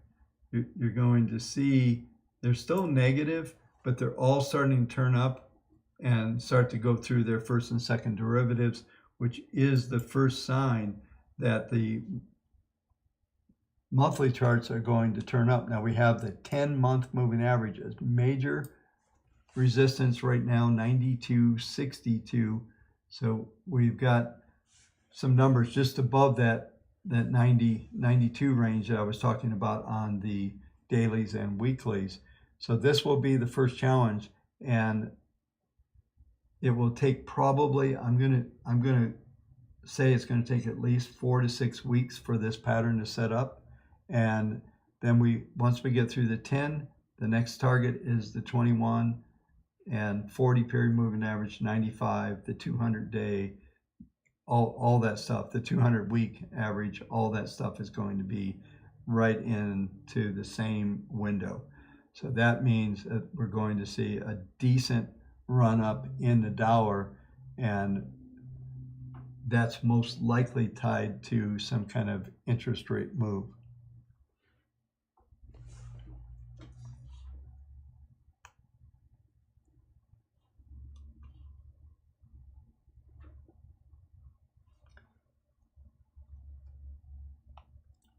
So next run I usually go on is going to be gold and Bitcoin, and we'll do Ether, a bunch of them. Bitcoin's running up big time. And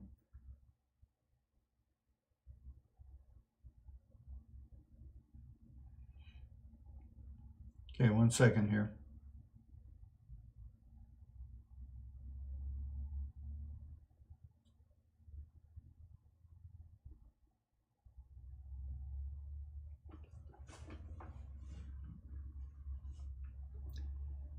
Yeah, let's see here. 0129 GG I agree with what you're saying there, and it's funny, it kind of always brings up something. I always tell everybody I know you should live outside of the United States at least 6 months so that you have the perspective that you're talking about. Things look much different from abroad. So, yeah, for sure. And yeah, so anyway, but that is definitely putting some deflationary pressures, but that's making goods cheaper, but it doesn't do a lot for U.S. exports either. So we'll, yeah, so yeah, it's interesting just watching. We did see ES print up to 11. Yeah, I don't know. We'll see if anybody wants to own this thing. We got the final hour coming. So let's go ahead and go to gold.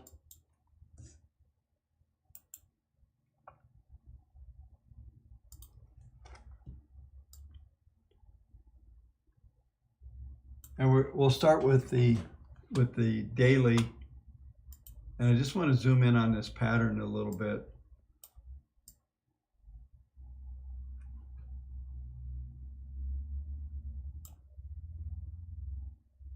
This is something I talked about last night's video. We're starting to see a little bit of movement with the Dow down ticking. It's at least putting a little bit in here, and we're trying to get above the 10 period moving average. A couple things you're going to see here is the 10 is down at 0.43. That's ppm 1, ppm 2, and 3 are trying to turn up, but it's pretty anemic at best. And if we do close over to 1723, I talked about this last night, that we could see a move up towards the 1745, 1760 level would be the next move. And that could start to set up a minor bottom. What I was just trying to say in the Dow, at some point, the Dow will continue to go up and gold will stop going down because of the Dow. There'll be a disconnect happen and people will start to look at the value of gold. I think if we did see some of the numbers I've talked about in the 1670, 1654 levels, those are going to be premium value points in the charts. And I'll show you where all that's coming from, because I think that, Jimmy Lund, I did not see GME hit 344 today. That's insane. We'll talk about that in a few minutes. We'll go through it.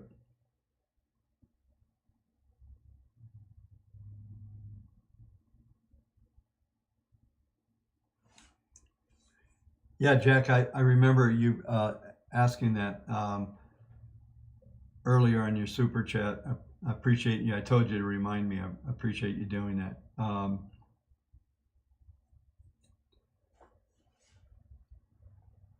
I guess, are you saying that we're going to double from here, which is certainly possible? I didn't go into my crazy rant on S&P 10,000, but that's certainly out there. And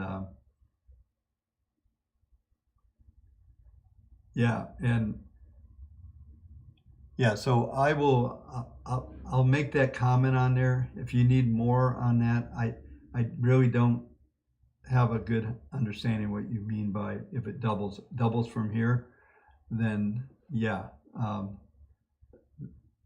I didn't do any of those long-term projections today. I have done them on previous, trying to think when it was, whether it was last week or the week before. You can go in, we tag all these videos so you know exactly when I'm talking about things. So you could go back to the previous live streams last week or the week before and go to the S&P and listen to those sections. It shouldn't be more than 10 or 15 minutes in there. You can probably just kind of scrape through those and take a look at those. But back to gold here, is that would be the minimum. Let's go over to a weekly chart here.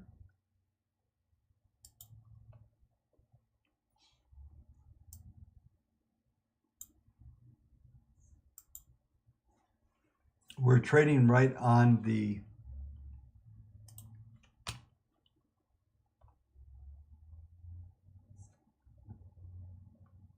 R1 number on the weekly, which is 17. R2 is 39, so this could be where we're heading toward the 39 level. So so far this week we printed just below S1. 1673 was that number on the weekly. So we did print out down into that S1 this week. R2 could be the target, which would be a 1739. R3 is 1760. This is where I came up with the potential for the we'll call it 1740, 1760 upward target. And whether that gets hit this week or not will be probably determined by what's going on in the Dow. If the Dow continues to weaken a little bit, maybe that'll be the case. And we look at the, I'm just keeping an eye on a bunch of stuff going on. The ESs are back at 05 again, printed at 11. They're starting to come at it, sell it down a little bit. Like I said, the close is going to tell us everything. I'll kind of keep an eye on that as we go through here. But the bottom line here on the gold is there is a value that outside forces will no longer affect gold like the Dow, and there'll just be a view that it's worth a certain value. And I'm going to go through the silver as well, because I think it's got a much different pattern. And I did put a question out to everybody, just speaking of gold, is if everybody wanted me to continue to cover gold. I've seen some comments that, gold is kind of outdated. I actually don't think it is. I still think it's relative to a lot of things and some of the activity. So there was an overwhelming stay with gold comments on there, and I appreciate everybody taking the time to do that. And so the patterns that are out there are important to understand. I think potentially from a deflationary or inflationary viewpoint, there's other things to be derived from this. But I did see a comment, and maybe you folks can chat in and tell me what you think, but maybe rotating between gold and silver and Bitcoin on that tail end of my videos every night, where I don't cover it every night, but I cover it multiple times during the week. That might be something we could do. The problem comes up with me is just timing and energy, and I try to do these things on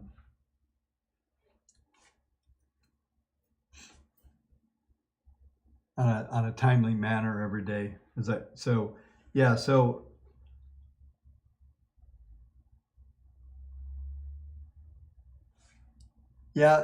My problem with Bitcoin is when we get hammered with these bots so bad on the channel. These things are ridiculous. Jay, myself, and another guy, actually, we delete these bots all the time. I mean, that's my before I go to bed and morning routine is when I'm waking up is deleting bots off the channel. And the problem with Bitcoin, man, they get those algos and R3 whatever algorithm and all that stuff. They're pretty brutal. So I am going to go through Bitcoin right after I do gold here, but just to continue and kind of get everybody back on track on the gold is important. I've been trading gold since 1980, so it's always been in focus for me, and I am very much on top of Bitcoin. And somebody asked a question, and I do think folks are looking at Bitcoin a bit different. Some of the surges that we've seen, I remember that not that many months ago when it was at 11, it seemed ridiculous. I did Bitcoin to 23,000. I should have done, Bitcoin to 50,000. I actually saw it. I talked about it on the live stream. So that's interesting. And I will go through it in a minute, because there's even higher prices coming, and it looks like they're closer than further away at the moment. But the bottom line is on gold, this is maybe seeing some signs on the PPMs that we might start to bottom out here. It's going to be, I would call it a 3 to 4 week basis. If you're trying to buy cheap, you probably missed that earlier in the week. I think anything in the 16 handle, certainly 1680, 1660 would be unbelievable buy on gold. I don't think it'll stay there. So I would definitely say that's a place to be from that standpoint.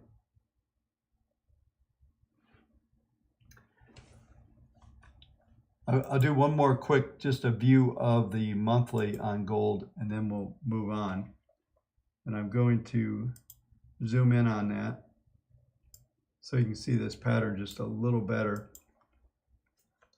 But this is one of the things that I talk about all the time, is this demand line.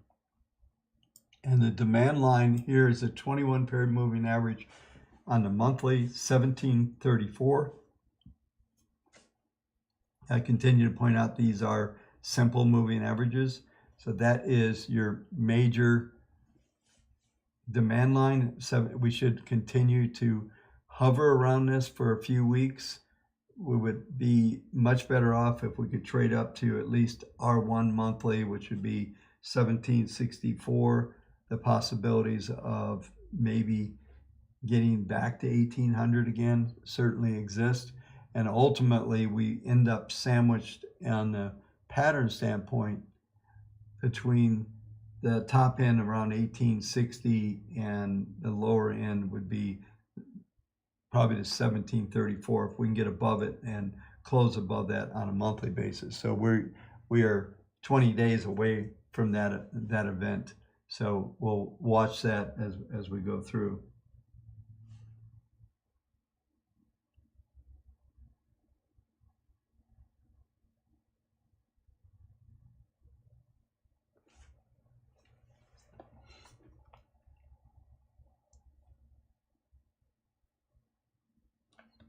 Okay, so let's do this. Let's go to Bitcoin.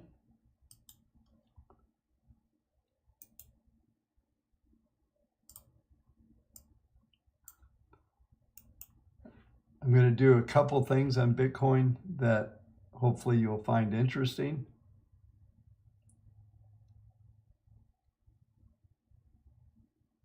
Our last intermediate buy on Bitcoin, by the way, out of WaveTech was at 11,000. It's still long.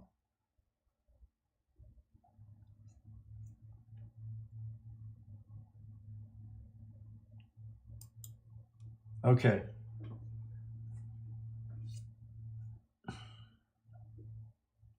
I hope you guys are ready for this. You'll see these three dots above here. This is the daily Bitcoin. There are three objectives now, three Fibonacci objectives: 72,000, 83, 267, and 90,136. So let's take a look and see what these probabilities are, and let me tell you where that came from. Okay, and while these are short-term objectives, that could be actually met in 30, 60-day period of time.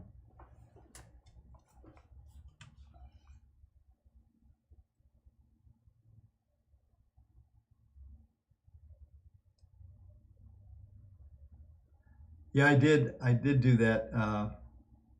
GG, we'll just call you GG.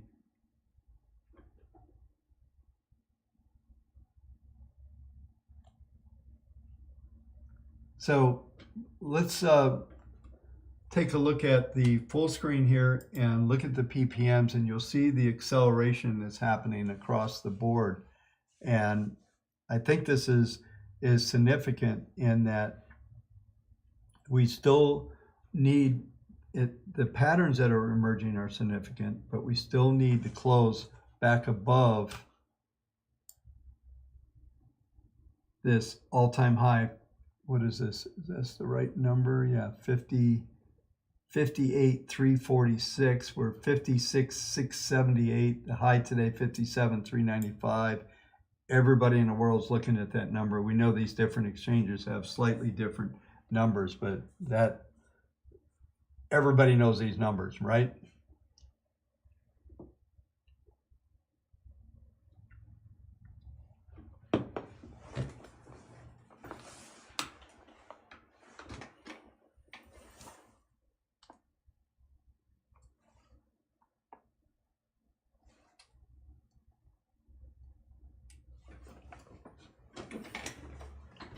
So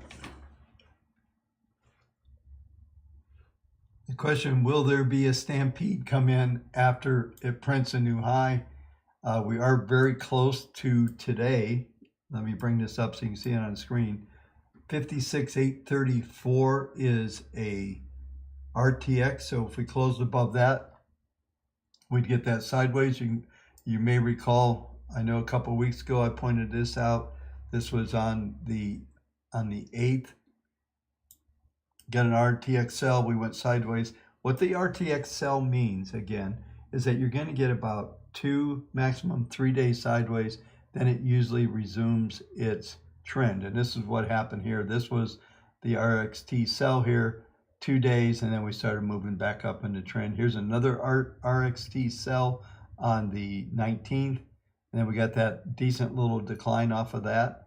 We got about 2 days, 3 days sideways, and then there was another leg down, and momentum just kind of went, the air came out of the room at that time, and it restructured. There was something else here, these Fibonacci projections. I'm going to scroll down so you can see them.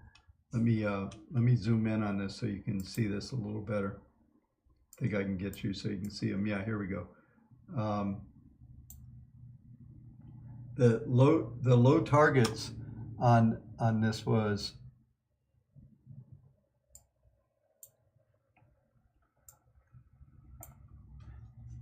the low targets on the downside here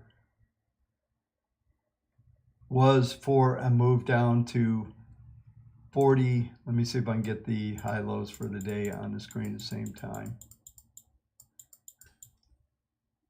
Bear with me. Yeah, so the high was, low was 44,184.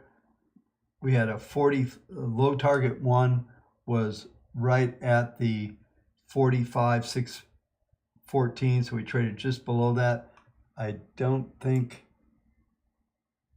over here we did print down to 43, so we traded between the low target 1 and 3. These are Fibonacci projections, same projections coming out of this range here. So we're looking at the expectations now. If you look at the high target, let me move this up so you can see it. The high target here is 72, 148, 83, and 90.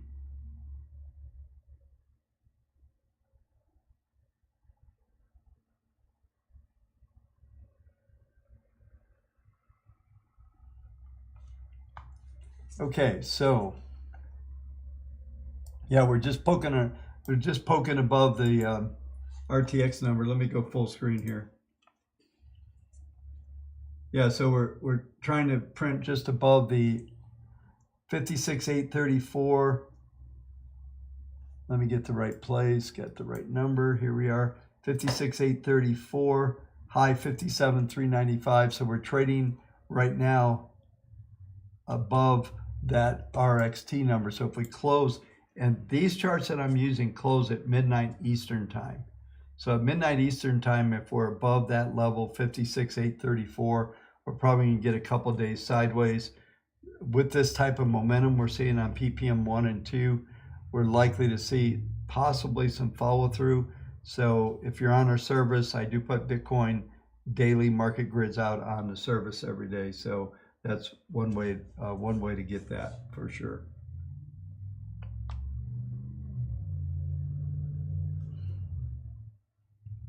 So if you want to know how to do that, it's $3.18 a day. It's right here. It's on, this is where you go, thekendallreport.com/wavetech. That'll get you there. So the bottom line is that this thing is starting to really accelerate. So let's go to the next level and let's look at the intermediate charts here.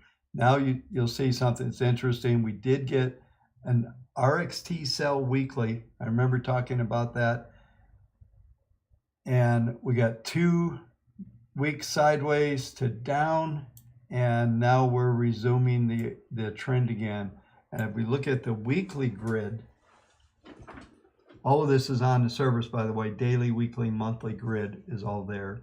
And when we look at that, we see 58,734 is R3. So far, 57,395 high, last 56,862. So we're getting up towards the R3. 61,286 is RXT on the weekly. And the monthly is just worthless on this service. There's not enough data here to actually calculate it. Yeah, so I'll show you.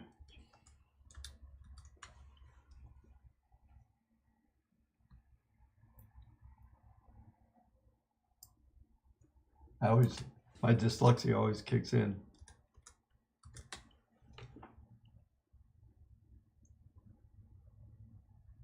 I'll just bring this up. This is the Bitcoin signal we had. It came in at 11,051. This only reflects as of yesterday closing price. So this is the signal. If you can see, let me zoom in. You can see a little green if you're not colorblind right here. That is the last signal that we had, and on a weekly. If we flip this over to daily,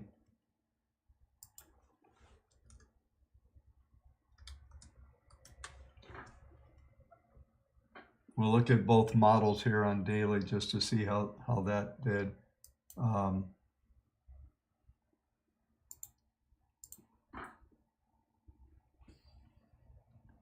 Yeah, so it's interesting on the daily, it got knocked out before this run. So it's not in at the moment on the short term, but the intermediates are still long. And that's how you want to play. The short term are fine, but you really want to play this thing on a weekly basis. You want to play for the bigger trends like this one. And it's actually 3.2 is the right model. So, yeah. So, anyway, this is where you want to play on this, and I'm still on daily. So, 3.2 weekly. Here we go. Yeah. So this was the trade that went on, but it does suggest that a spike in reversal top may occur. This is our trend phase. So the logic is saying that these conditions can stay on for some time, but you have to, new positions at these levels are highly discouraged. So if you already have it, you're looking for longer term, you can continue to play this because the trends are still very much intact on the upside. But the back to the TradeStation view.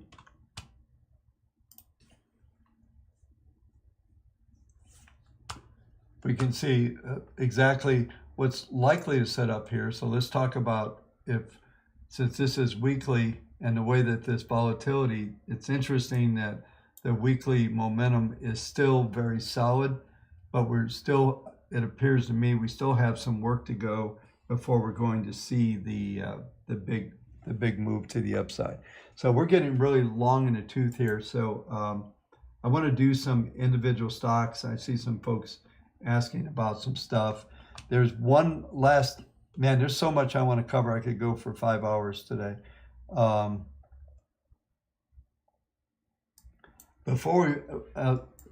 what I want to do is let's talk about copper just real quick, because this is part of that reopen trade, even though the usage of copper has changed a little bit. But the daily charts on copper are seeing a consolidation phase set up, but the weekly, or where I want to focus at here just quickly, is you can see that the upward targets right now are for 437, 470, 490, but most likely what we're seeing here, and I'm going to zoom in on this. I want to show you a couple things that already happened. Those are new objectives that are out there.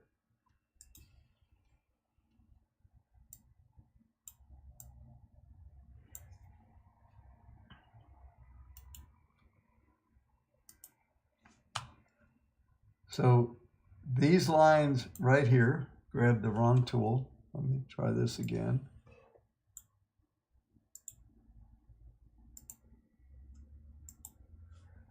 These three lines were the targets for copper that were generated from our logic over here. So the minimum target was 382, high target 421, 445. And you can see we got right into that 421 number here. There's 421, there's the 440, a little short of that. And then some new Fibonacci, because this pattern and this trend is still unfolding, some new numbers came into play here. So let me take these off and you'll see exactly what I'm talking about here. Is up at the top now, you've got the 437, 471, 492, and the spike high was right at 437. So we've already satisfied that and we're backing off of that. So my expectation for copper is a consolidation up here. I'm going to draw it in, then we'll move on and we'll get to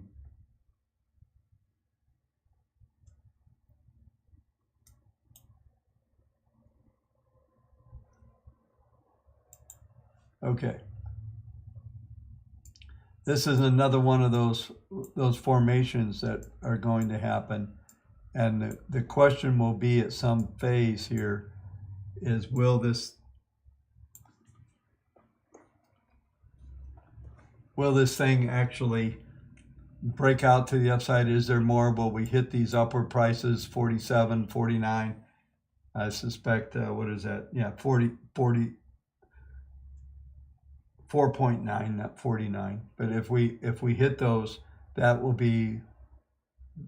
will confirm a lot of things that I talked about in interest rates and other elements in the opening comments from that viewpoint. So those are things that go. If you didn't see that, you can go back and watch the replay once we finish this thing today.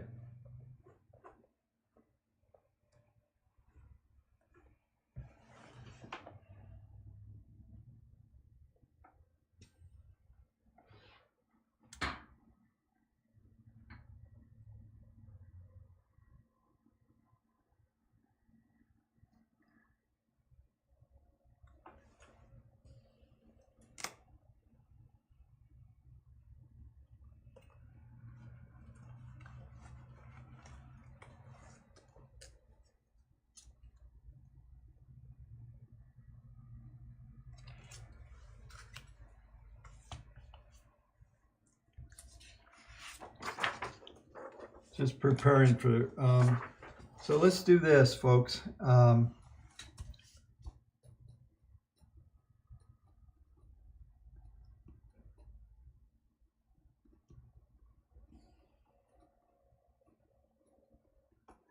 Let's bring in some individual stock analysis here. I think it's time. I covered a lot of stuff today.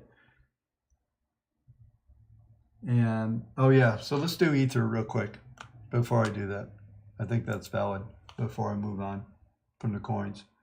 So Ether here, weekly. Let me go daily very quickly.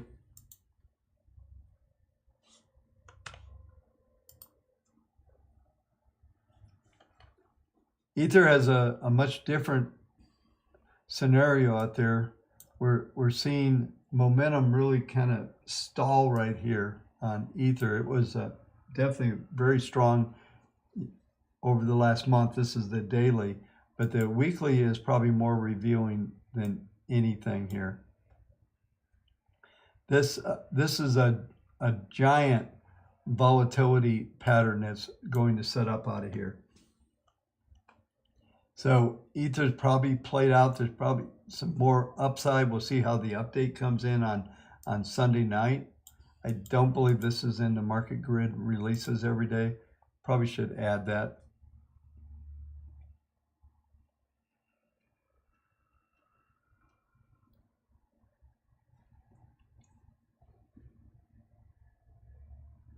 Yeah, see, ES is back at 03 as we're coming in here, but let me draw this pattern and then we'll get onto some individual stocks. So don't give them to me yet, okay?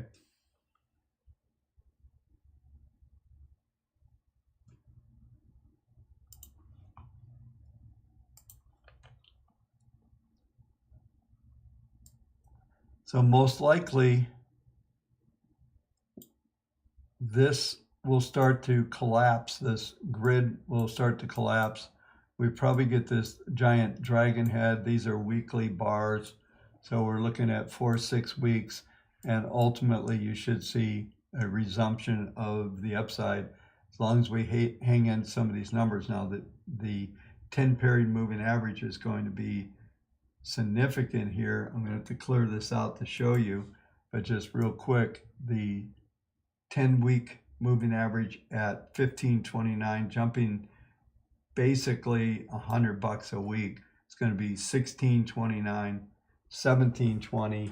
So you're probably looking at 17.20, between 16.20 and 17.20 would be a great dip to buy, or possibly that would, I'm just looking at this grid. I think it's going to be upward slope when it gets updated on Sunday, but the range is going to collapse a little bit.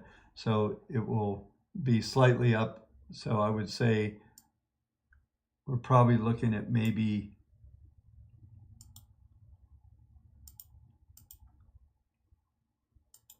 that can't be good. There it goes. It's like my platform was frozen. Sorry. It's probably going to be down at the, like I said, 16.26 would be probably a premium number to be able to buy against. It'll probably be an S1 type number next week. Thank you, Dan. Appreciate that. What is LI?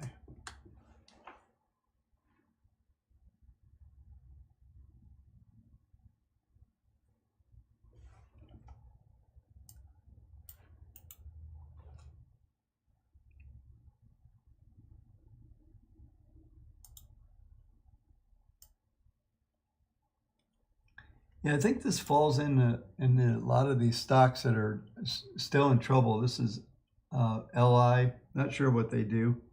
Dan, maybe you can help me out there.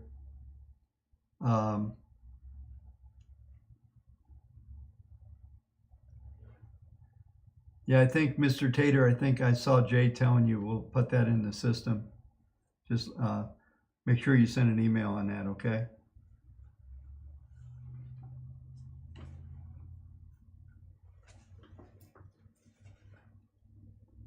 So yeah, this stock here is in one of those downtrend. There's a bunch of these out here. Snow,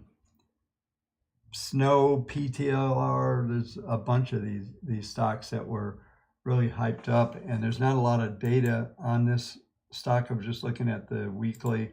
It's pretty slack on data. Only thing I could tell you here is on S1 2119 is pretty much where we printed an S1, and this thing is hopefully going to consolidate. The low last week is going to be significant. Takes out that low, then it's going to go back to its whatever this offering price is. It looks like back to 14 or something like that. Yeah, so here's, I got a list already made. So we're going to do Snow, PLTR, Tesla, Apple. I'll get those run through here real quick. I saw someone ask for Snow. So let's do this just for a minute. Give me some, oh, okay, that's cool. Jeffrey, thanks for that. Let's go ahead and get some of these ETFs, or ETFs. Let's get some individual stocks.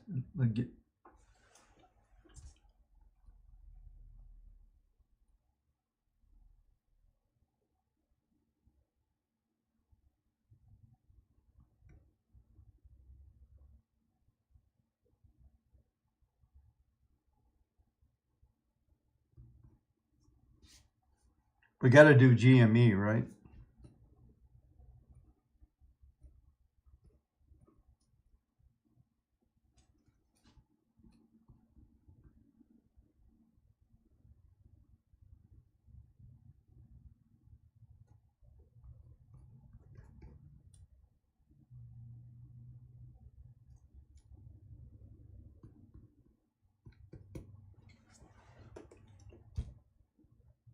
All right, I've got quite a few, so just hold up here after you've done that. So let's, I'm anxious. So snow here is another one of these that we're just sinking down back toward the, I don't know much about these stocks. I'm assuming what I'm looking at, that this was IPO'd at 254 or something. Let's see here, 220, 229. So we're going back to a lot of these companies that got hyped up. We're going back to their offering prices. Maybe some reality will set into these guys. I don't know as far as what their business models are. I made this comment the other day about something, I think, and we just don't know who some of these companies are, you know. So let me look at a daily real quick here. Yeah, daily is very similar to that IL that we just looked at. We're in these downtrends. PPMs are very negative, 1.82.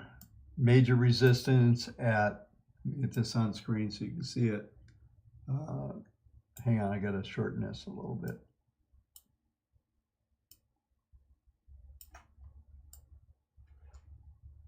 Yeah, so the we're looking at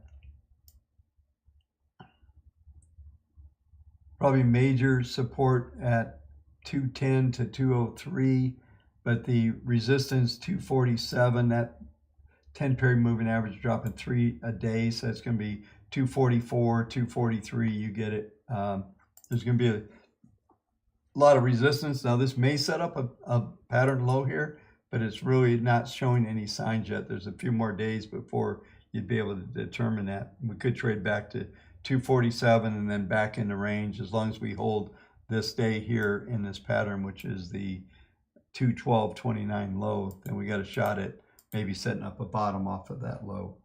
Let's go ahead and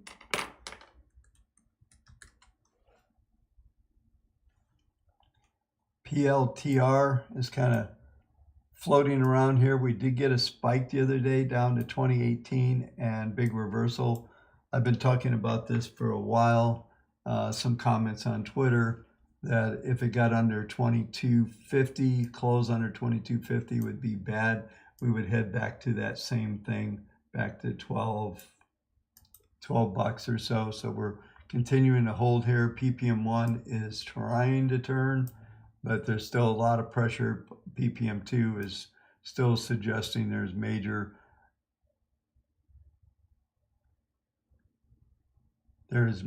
resistance, 27.15 on this stock. And right now it looks like a sandwich job between the 10 and 21, 24, 27 is going to be the number from that standpoint. But we're starting to see the PPMs trying to turn up, so this one would be one to watch for a few days. Let's go to Tesla.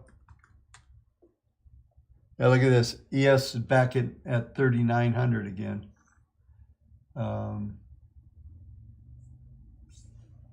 This close is going to be interesting today. So I'll keep flowing through these best I can. But Tesla, big reversal. RXT sell signal yesterday. I mentioned it briefly in a video last night. We're down a little bit here. We're starting to sink down a little bit from that standpoint. We did get close to the 200-day. I thought we might see us print down to 500. Then we just got this ramp job yesterday. Meanwhile, the PPM 1 is minus 1.10. That's going to act like a magnet at the 654 level. That's going to be a magnet, and I would suspect for us to see something below that level, maybe 634, 614 on this thing. I don't think on, and this is what I was talking about when we start looking at some of these stocks. This stock, you know, if we go back to this whole run, going back to October, right? We look back here when the stock was 88 bucks. When we look at that, what we're seeing here is this thing was all in an uptrend. Now we've seen it roll over. This trend is broken, so we could rally back to like 773. You want to lean on these rallies to the short side, but the rallies need to be up. The 21 has still got an upward demand line. That's at 170, so that hasn't turned over, but the 10 period moving average has rolled over minus 0.47. So best you could trade this thing short at 773 and buy down here at at 653. But if we get through that, then the next level is 503. So these PPMs are not responding on a weekly basis because they're not. This is one of those broken patterns. And this is what I was talking about when we're looking at the S&P and all these things making a new high. I don't think they're going to be able to do it without the participation of the Tesla. So let's just go to, let's go right to Apple here. Now, Apple doesn't have the same numbers. Let me pull a couple things off so we can see this.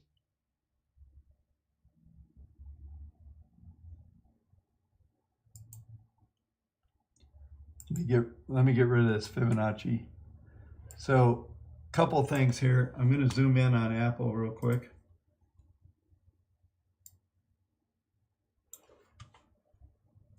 So same thing, all the moving averages are rolling over, down 0.95. This is weekly. These are intermediate trends. PPM2 is flat.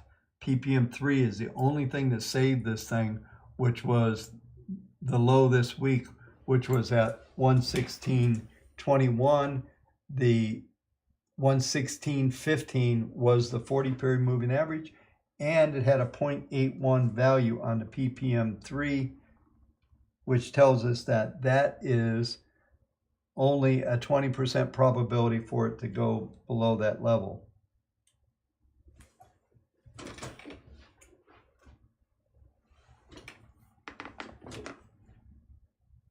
So that was your support. Now, what to expect? 116, 125 trading range.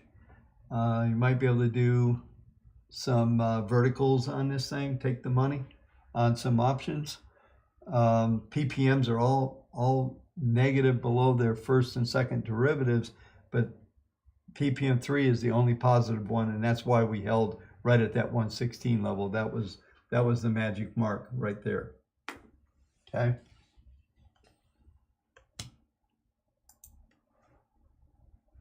Just to bring the PPMs up on the screen here, you'll see. Matter of fact, let me zoom back in, and I'll show you what I'm talking about. PPM1 at 0.63, 0.51, all of these things are, I'm sorry, 0.94, that's the orange line. That is negative, big time trend on the downside, and then flat on PPM2, and then PPM3 is actually positive 0.82. What time are we getting to be? Quarter till. Okay.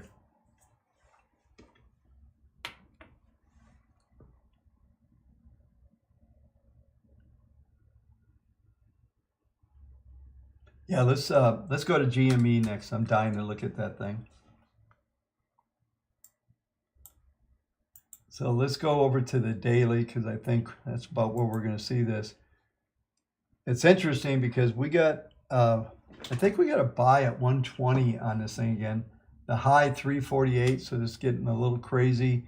I've talked a lot about this, and we did exactly what I said it was going to happen a number of weeks ago when we were trading down in the 40s. I said we're going to fill, number one, we're going to fill this gap. Number two, we could retest some of these highs, and this type of action today is getting a little outrageous. You get an outside bar here, so I'd be a little cautious from the standpoint of this, but all the hodlers definitely got to play there, right? But you got to get out to get the money. So yeah, so it'd be interesting to see how this plays out from this standpoint.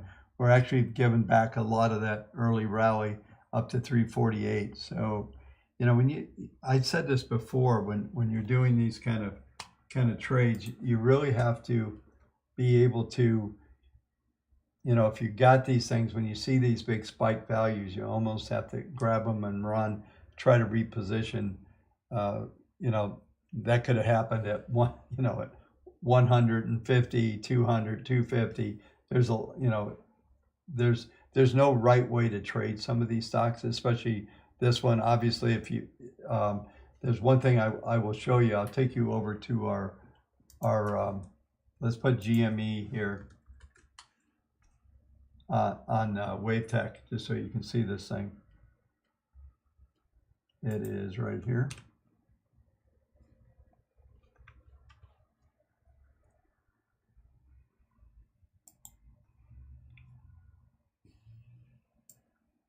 So I just want to get this so it's a little more condensed. But you can see that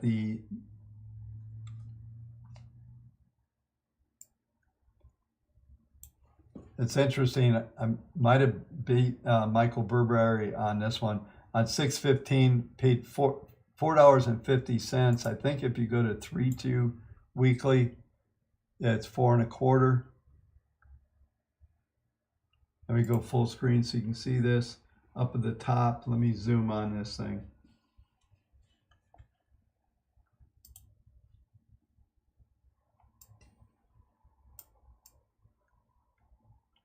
Yeah, so on 4/13 of 2020, this thing bought at 425. It was on nobody's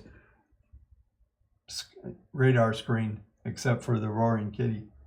But that right now is 5,700, and depending on how we go out today, that's a big return. But if we start to look at the daily models here, you'll see some of this stuff as well, and then I'll talk about go through a little more analysis here. It was 1-2 that models better. Sorry, I'm randomly grabbing these. Yeah, so we got a 128 buy the other day. So that was just off. So it actually bought it at 20, sold it at like 45. Then let's just take a look at that and see exactly what it did.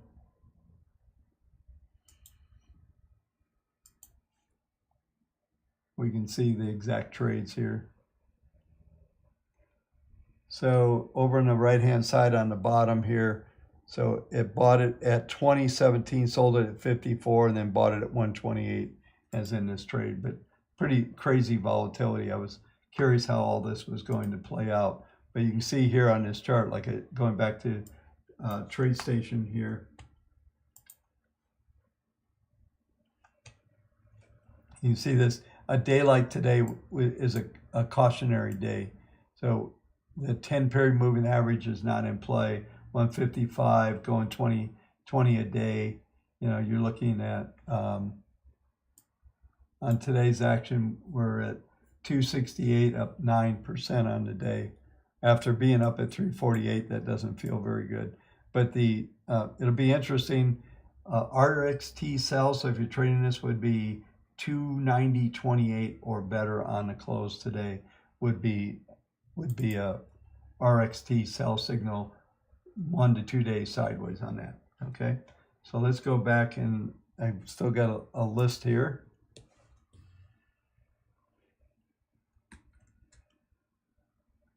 Here's Hecla Mining. The miners are looking a little interesting here. This is daily, been hovering right along that 200-day moving average. Let's go over to a weekly real quick. Yeah, pretty sloppy trade. Kind of just a lot of volatility. Of course, we had the spike there, and there was something that I didn't cover earlier, and I said I would, is silver. So I'm going to do silver right now as well.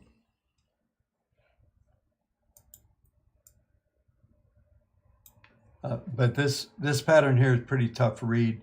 No real trends.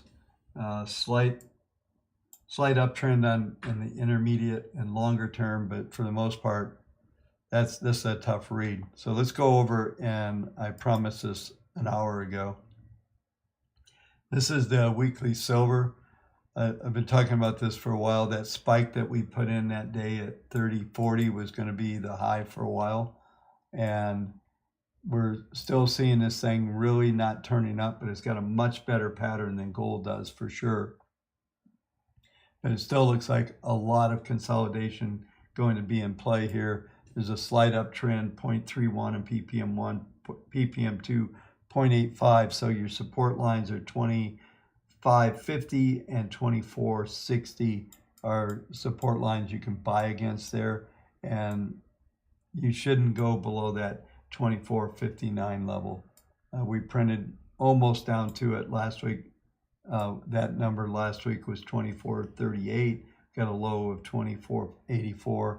This week, the low 24.97 and 24.60 is that same line. So you want to buy against that 40-week simple moving average.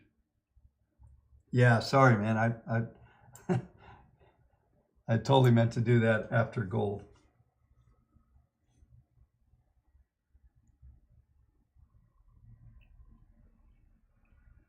Yeah, and I actually do think that it will, like on GME, if we break this down and we go into probably a 60-minute chart, absolutely there's trends, everything there. The craziness that we're seeing in the stock today, like I said, here's where everybody bailed at the same moment, right? But we went right down to the 40-period moving average. You could have bought that low at 172 on an hourly graph and made $100. So it does adhere to all of the concepts. Absolutely does. Yep. You might have to break this thing down even to maybe a 15-minute chart, so you can see this crazy volatility. But yeah, all the characteristics. Could have bought this little breakout this morning and followed the 21 right up into this print high at some stage, taking profits. Here was an RXT sell signal, 2 bars basically sideways, trend resumed, and then another RXT, and then the collapse. But anyway, yeah, so it does.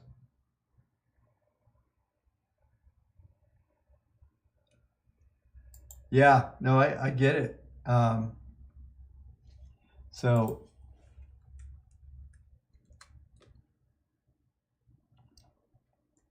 yeah, so get Neo 15-minute. Let me just get over here on a daily. We got about 9 minutes to the close. We're back at 02 on the E-mini, so maybe we're going to get a close over 3,900 today.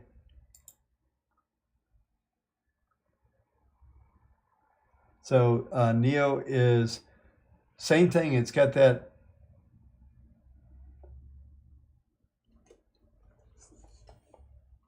downward 10-period moving average. It just doesn't want to stay above that, and you're looking at a minus 2.43, so that's going to dominate. I would think we're going to move into this consolidation phase. Whether this reversal day was the bottom or not, we're yet to be seen at 31.91. But this is likely to set up a pattern, but there's multiple days to go in to get that to happen, I think.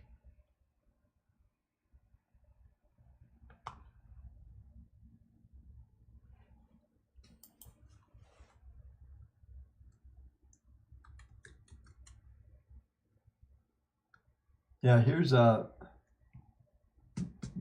Moderna vaccine special. If you want your DNA modified, this is the place to go.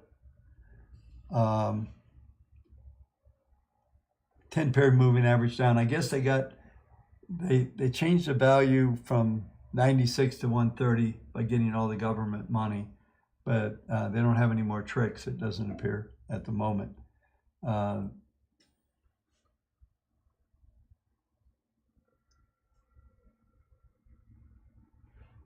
Yeah, so I'm going to focus about 2 more minutes. We'll finish up this stock, and then we'll look. Let's go to a weekly.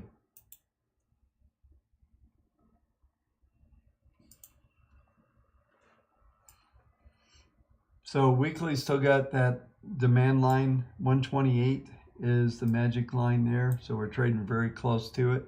We dipped below it last week. That's going to continue. You got a 2.11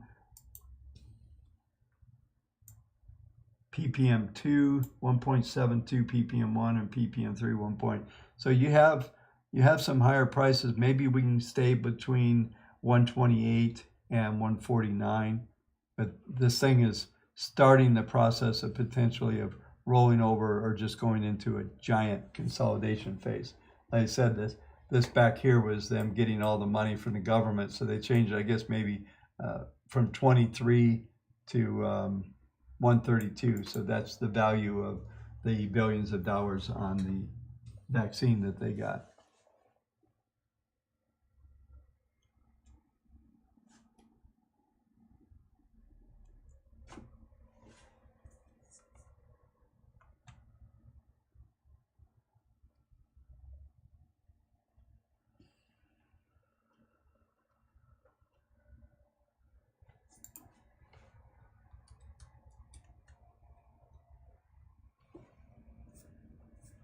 Yeah, so we'll do CGC, and then we're going to focus over on E-minis below 39 handle again.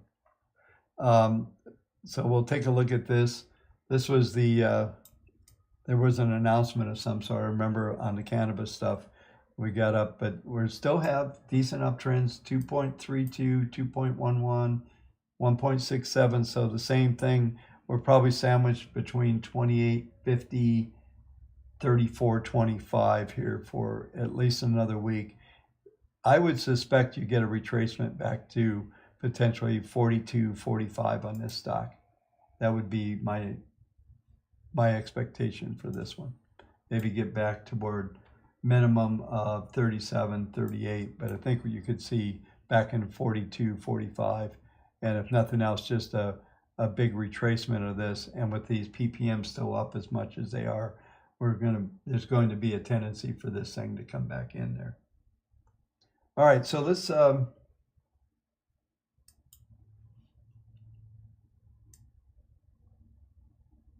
we are at 99. Let's go over to and take a look at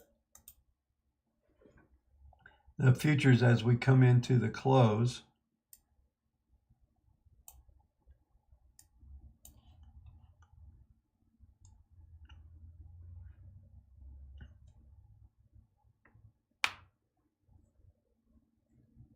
We're trading 97.50. So that should put the S&P back under 97, 39 handle, trading 38.97, 98.25.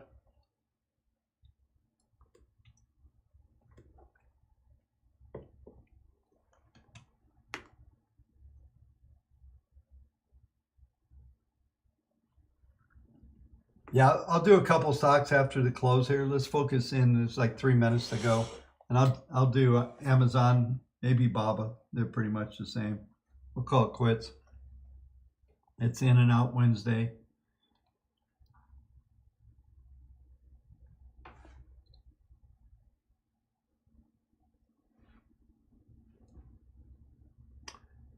So just hovering right here at 39, 38.50 last trade. 98.75.50.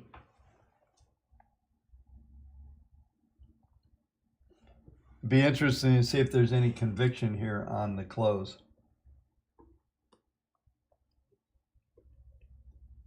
This is basically what we've done, by the way, on this is what we've done is basically recovered to where we were near the close yesterday. We just went back to this 39 handle as we sold off all the way down to 75, printed in the 60s overnight, then we're back here again. These really are trendless markets. I really don't see the big, as I call it.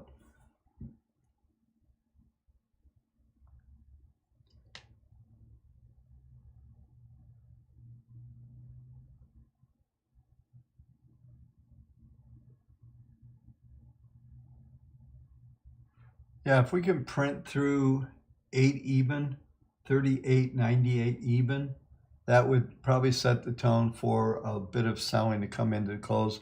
We got 2 minutes to go. We're in that window right now. So that appears that will be the point where we'll get to that. Here's 825, 8 evens trade, 775. Here we go. Okay, 675. This could set the tone for a pretty good. This is the final minute now. See what print low we get. Looks like 650 prints, 25s, even prints.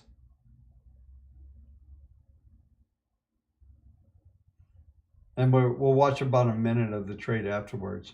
So 6 even has been the low print. It might have went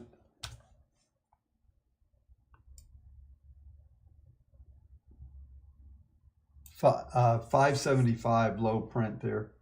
So far, here we are, 575 again. Final few seconds of trade. There it is.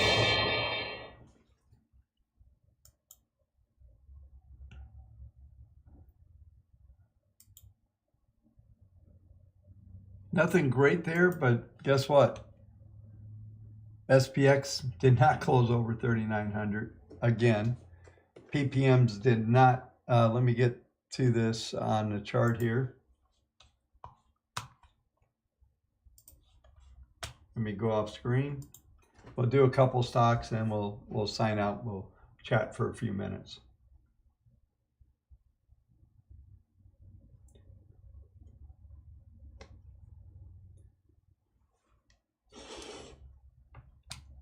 Yeah, Ram, I'll do EEM. Yeah, and thanks. You guys go ahead and I would like you to hit the like button. That would be awesome.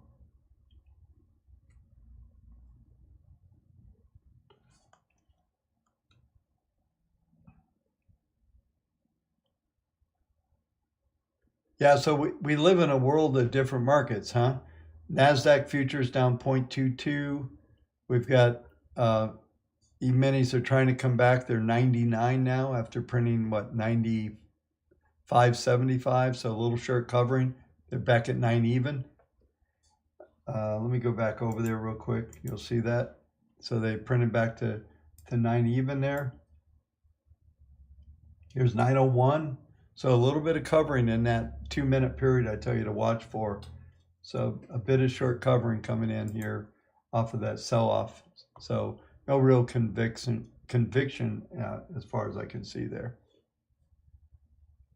All right, so let's I'll do EEM first.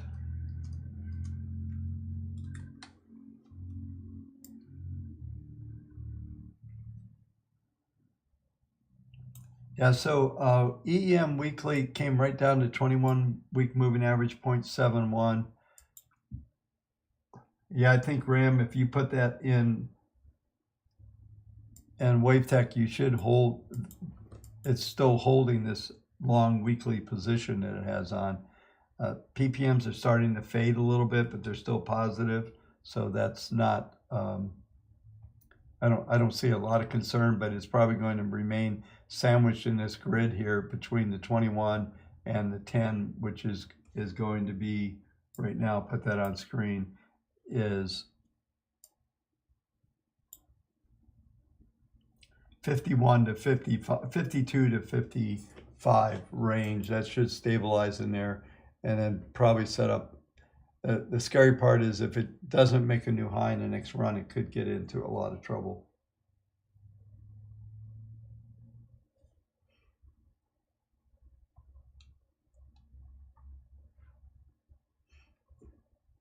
ATCJ, that's a cool little thing you just put up there. That's very cool.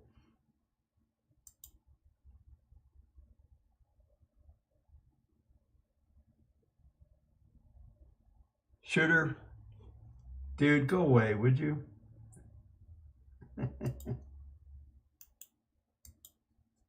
Yeah.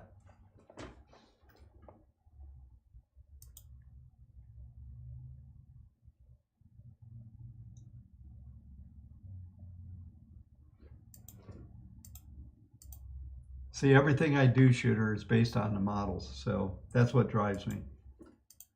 So thanks, Richard. Appreciate it.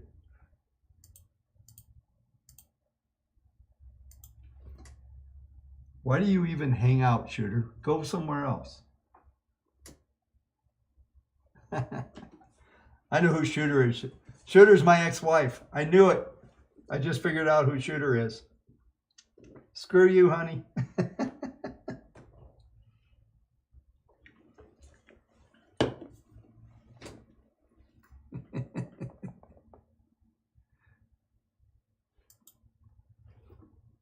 Yeah, I like to get back at him. Okay, let's do Amazon.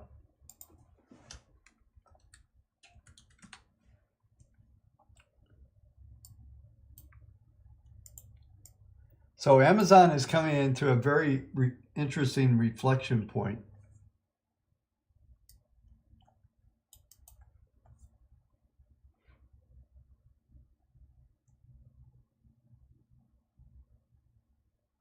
I know he does, Monica. It's funny, isn't it? The irony of it all.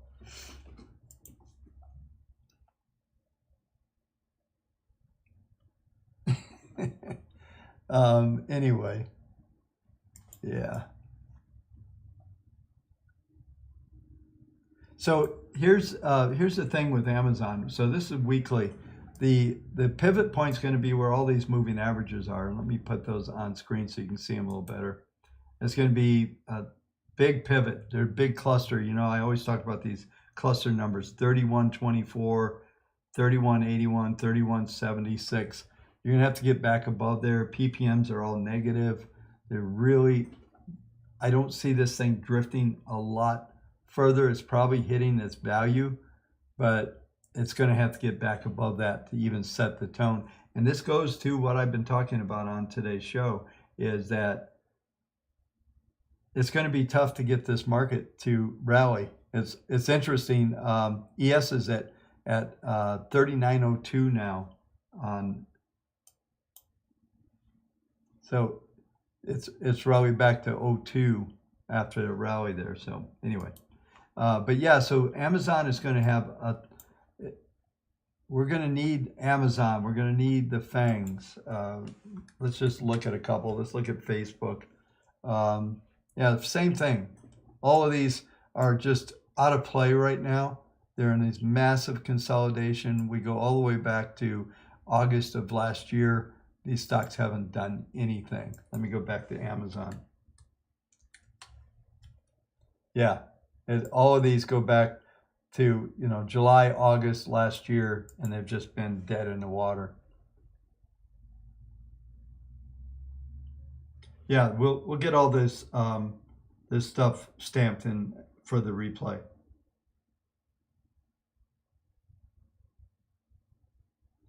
Yeah, I would not do any shorts on this stuff at all. I think they're Amazon, Facebook,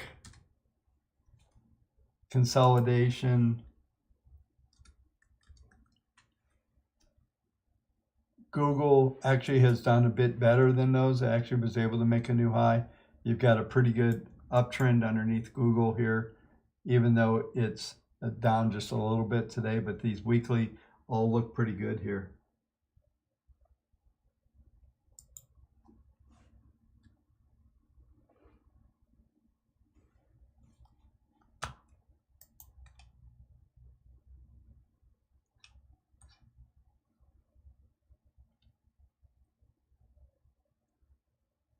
How funny, Apple's a dividend stock now. Yeah.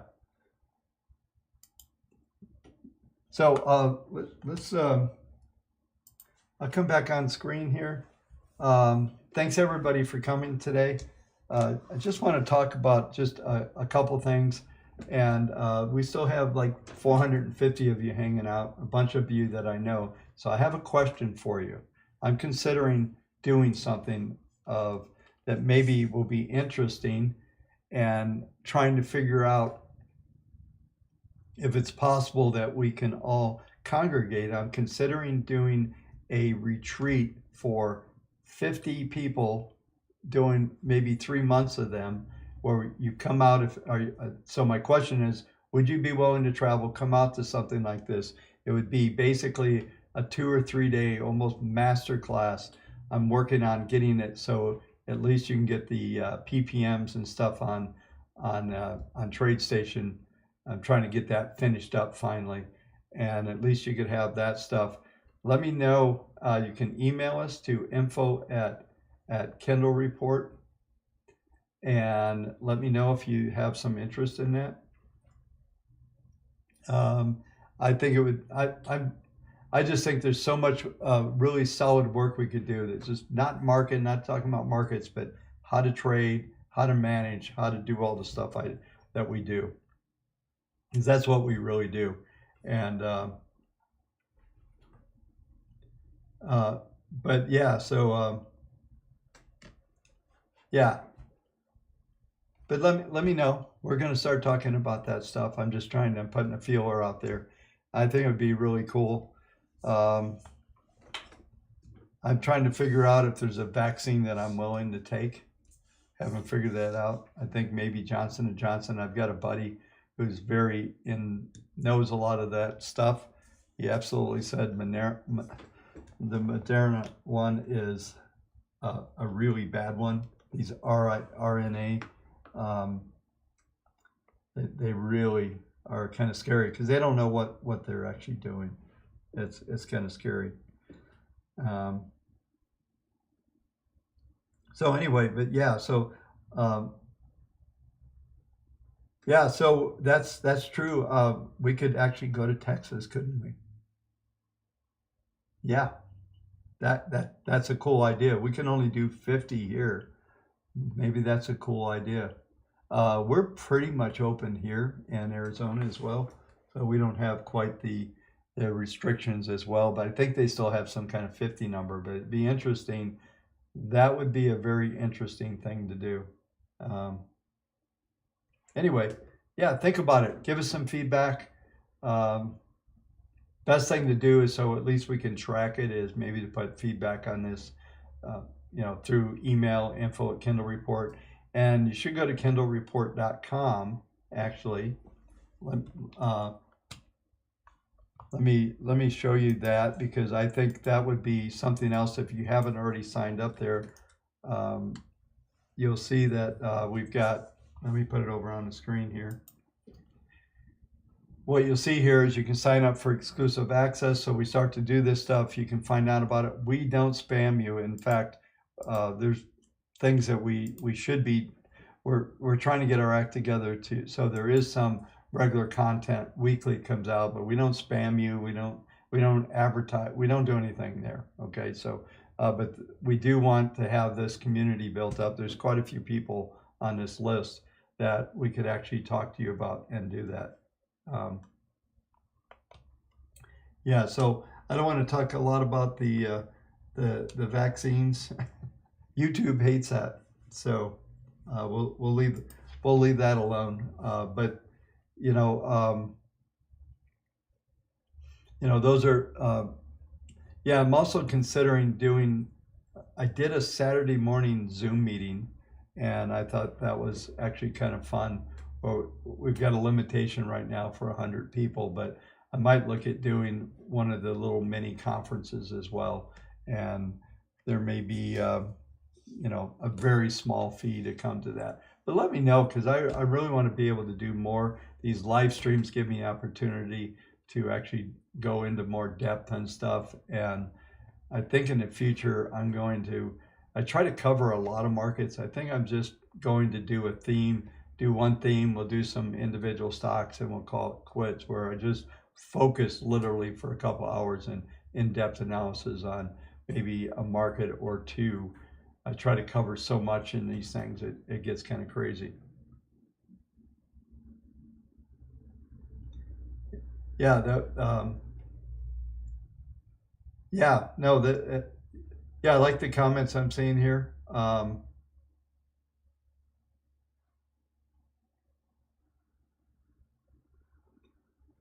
Yeah, I don't think the Swiss are letting us in. I would love to go there. I fly into Milan he's in Lugano, so I don't know where you are, but yeah, that's where I'd probably end up. So who was that was asking that?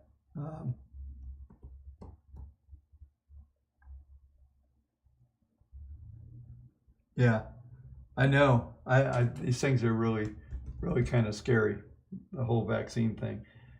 One of the issues is what's going on the planet. I don't want to talk about this. We're going to leave it alone.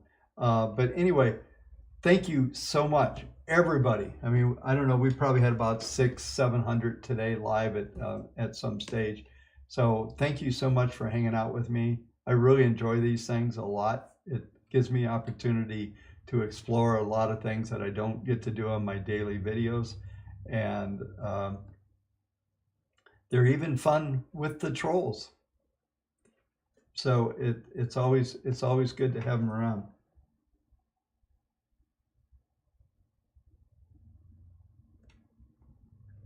Yeah, just looking at a couple of comments here.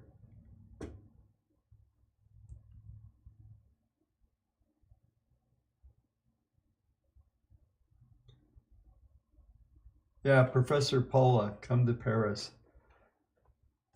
I don't know. You have to reach out to us and tell me, send us an email at info at Kendall Report. Maybe a Skype number or something.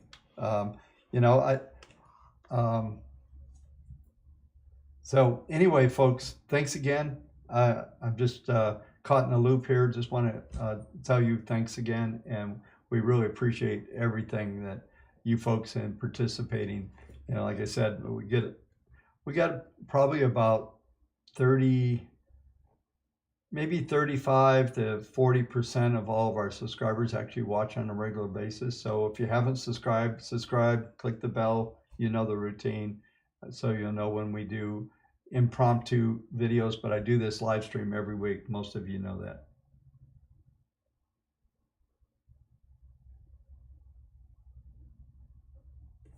Yeah, so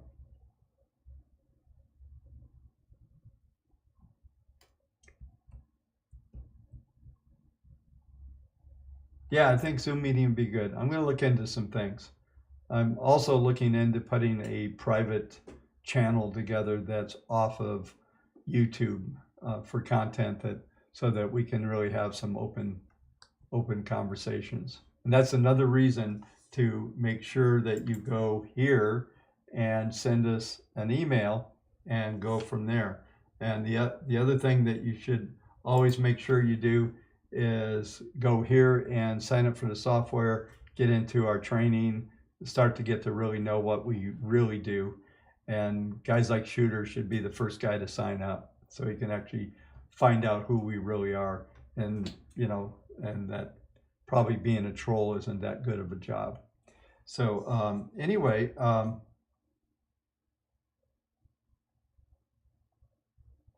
yeah, anything that that you guys want, make sure I'm flashing back in front here, back and forth. You go to sign up for access.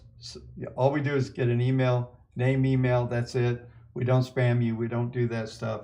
You go there, and then the other thing, what is it, about the 10th of the month, is $3.18 to actually go here and sign up to find out what that's about. I think you give this thing like a 4 to 6 week period, you'll figure out what you can do with this, with these models and the powerful tool that we built. And it is a little wonky because it's an old piece of software that we have out there right now. We do have our pro version available as well. It's much better. So anyway, that's about it, folks. So anyway, just want to thank everybody again, and we're going to sign out. I'm like I said, I'm stuck in a loop, but thanks again. Thanks for coming. If anything gets crazy over the next few days, I'll definitely light the screen up.